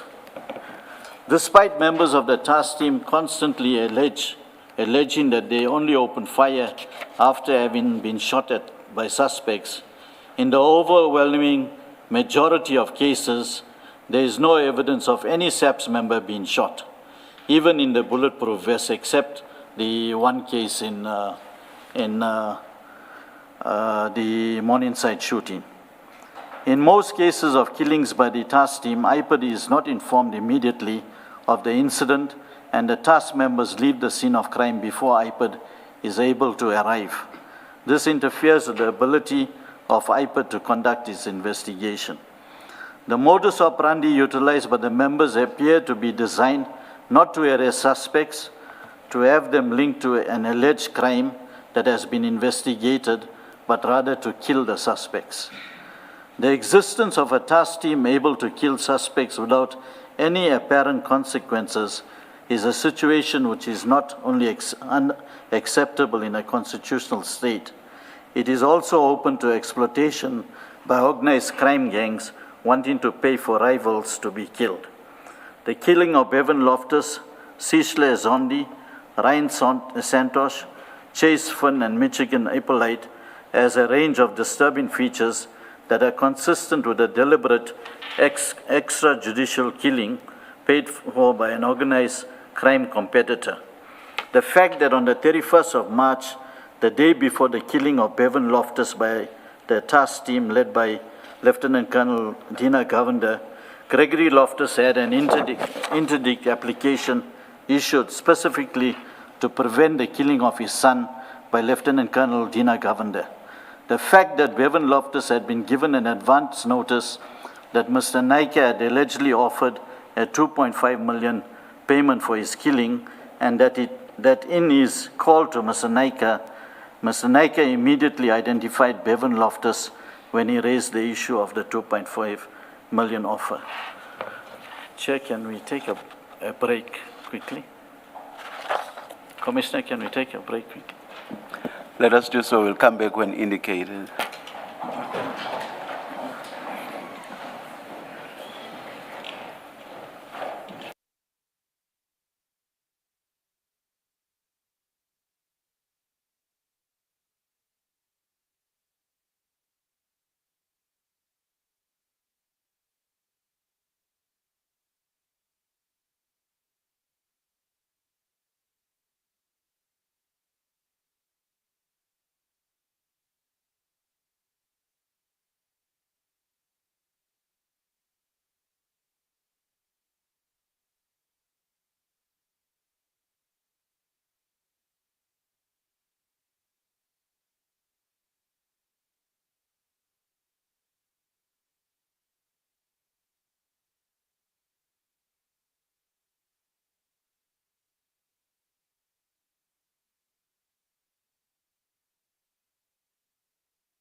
Please continue, Mr. John. Thank you, Commissioner, for that indulgence. Commissioner, 79.2, the fact that Bevan Loftus had been given advance notice that Mr. Naika had allegedly offered a 2.5 million payment for his killing, and that in his call to Mr. Naika immediately identified Bevan Loftus when he raised the issue of the 2.5 million offer. The fact that on the 16th of August 2022, Lieutenant Colonel Dina Governor's car stopped and switched off its ignition for 7.5 minutes outside Mr. Clive Naika's home. The fact that in the 16 months following 16th of August 2022, over 2 million was deposited in cash into accounts of Lieutenant Colonel Dina Govender and his wife. Another 200,000 for benefits of Lieutenant Colonel Dina Govender and his wife was paid in cash into a trust account of the conveyance attorneys handling the transfer of a 2.35 million property which they had purchased. Another transfer of 299,800 rand was paid into the home loan account of Lieutenant Colonel Dina Govender and his wife, and the aggregate amounts so paid comes to just over 2.5 million. Sorry, we add a zero to... Yes, we add a zero to... 79.4.3.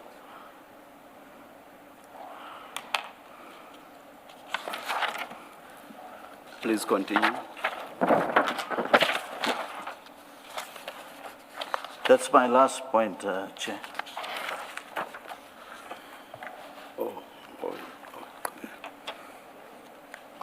Just ask, and you can say if, Mr. Chaskalson, if someone else will be testifying and making it clearer. You've spoken of Mr. Naika and Bevan Loftus in the context of gangs and towing truck and drugs. You've spoken to them in that context. Now, it's in your evidence, it's not clear, or you haven't demonstrated that Mr. Naika, for example, in acting and accepting for purpose of your evidence or my discussion with you, that Colonel Naika, not Naika, Govender, was indeed doing Mr. Naika's bidding. Assuming that's what he was doing with this operation. Where do we see that this is Mr. Naika as a gang leader and a drug, whether trafficker, operator, someone involved in that, utilizing Colonel Govender and his task team for that purpose? Because that connection would come close to speaking to our terms of reference, that kind of connection. But from the evidence, so far it looks on the face of it as a competing businessman in the tow truck business takes out a rival and uses rogue police officers. On the face of it, that's what it looks like from how you've testified. Are we going to be getting evidence that places this transaction that you say happened between Mr. Naika and Colonel Govender and his team in the context of gangs, drugs, and effectively infiltration of gangs of the police? Chair, I think it's better for me to answer that question. The short answer is yes. There will be evidence to that effect. It will involve evidence of undercover crime intelligence operations, and it is evidence which will, at the instance of the witness, have to be held in camera, but that we will address there. And it will speak to this transaction? It will specifically to that issue. Okay, thank you.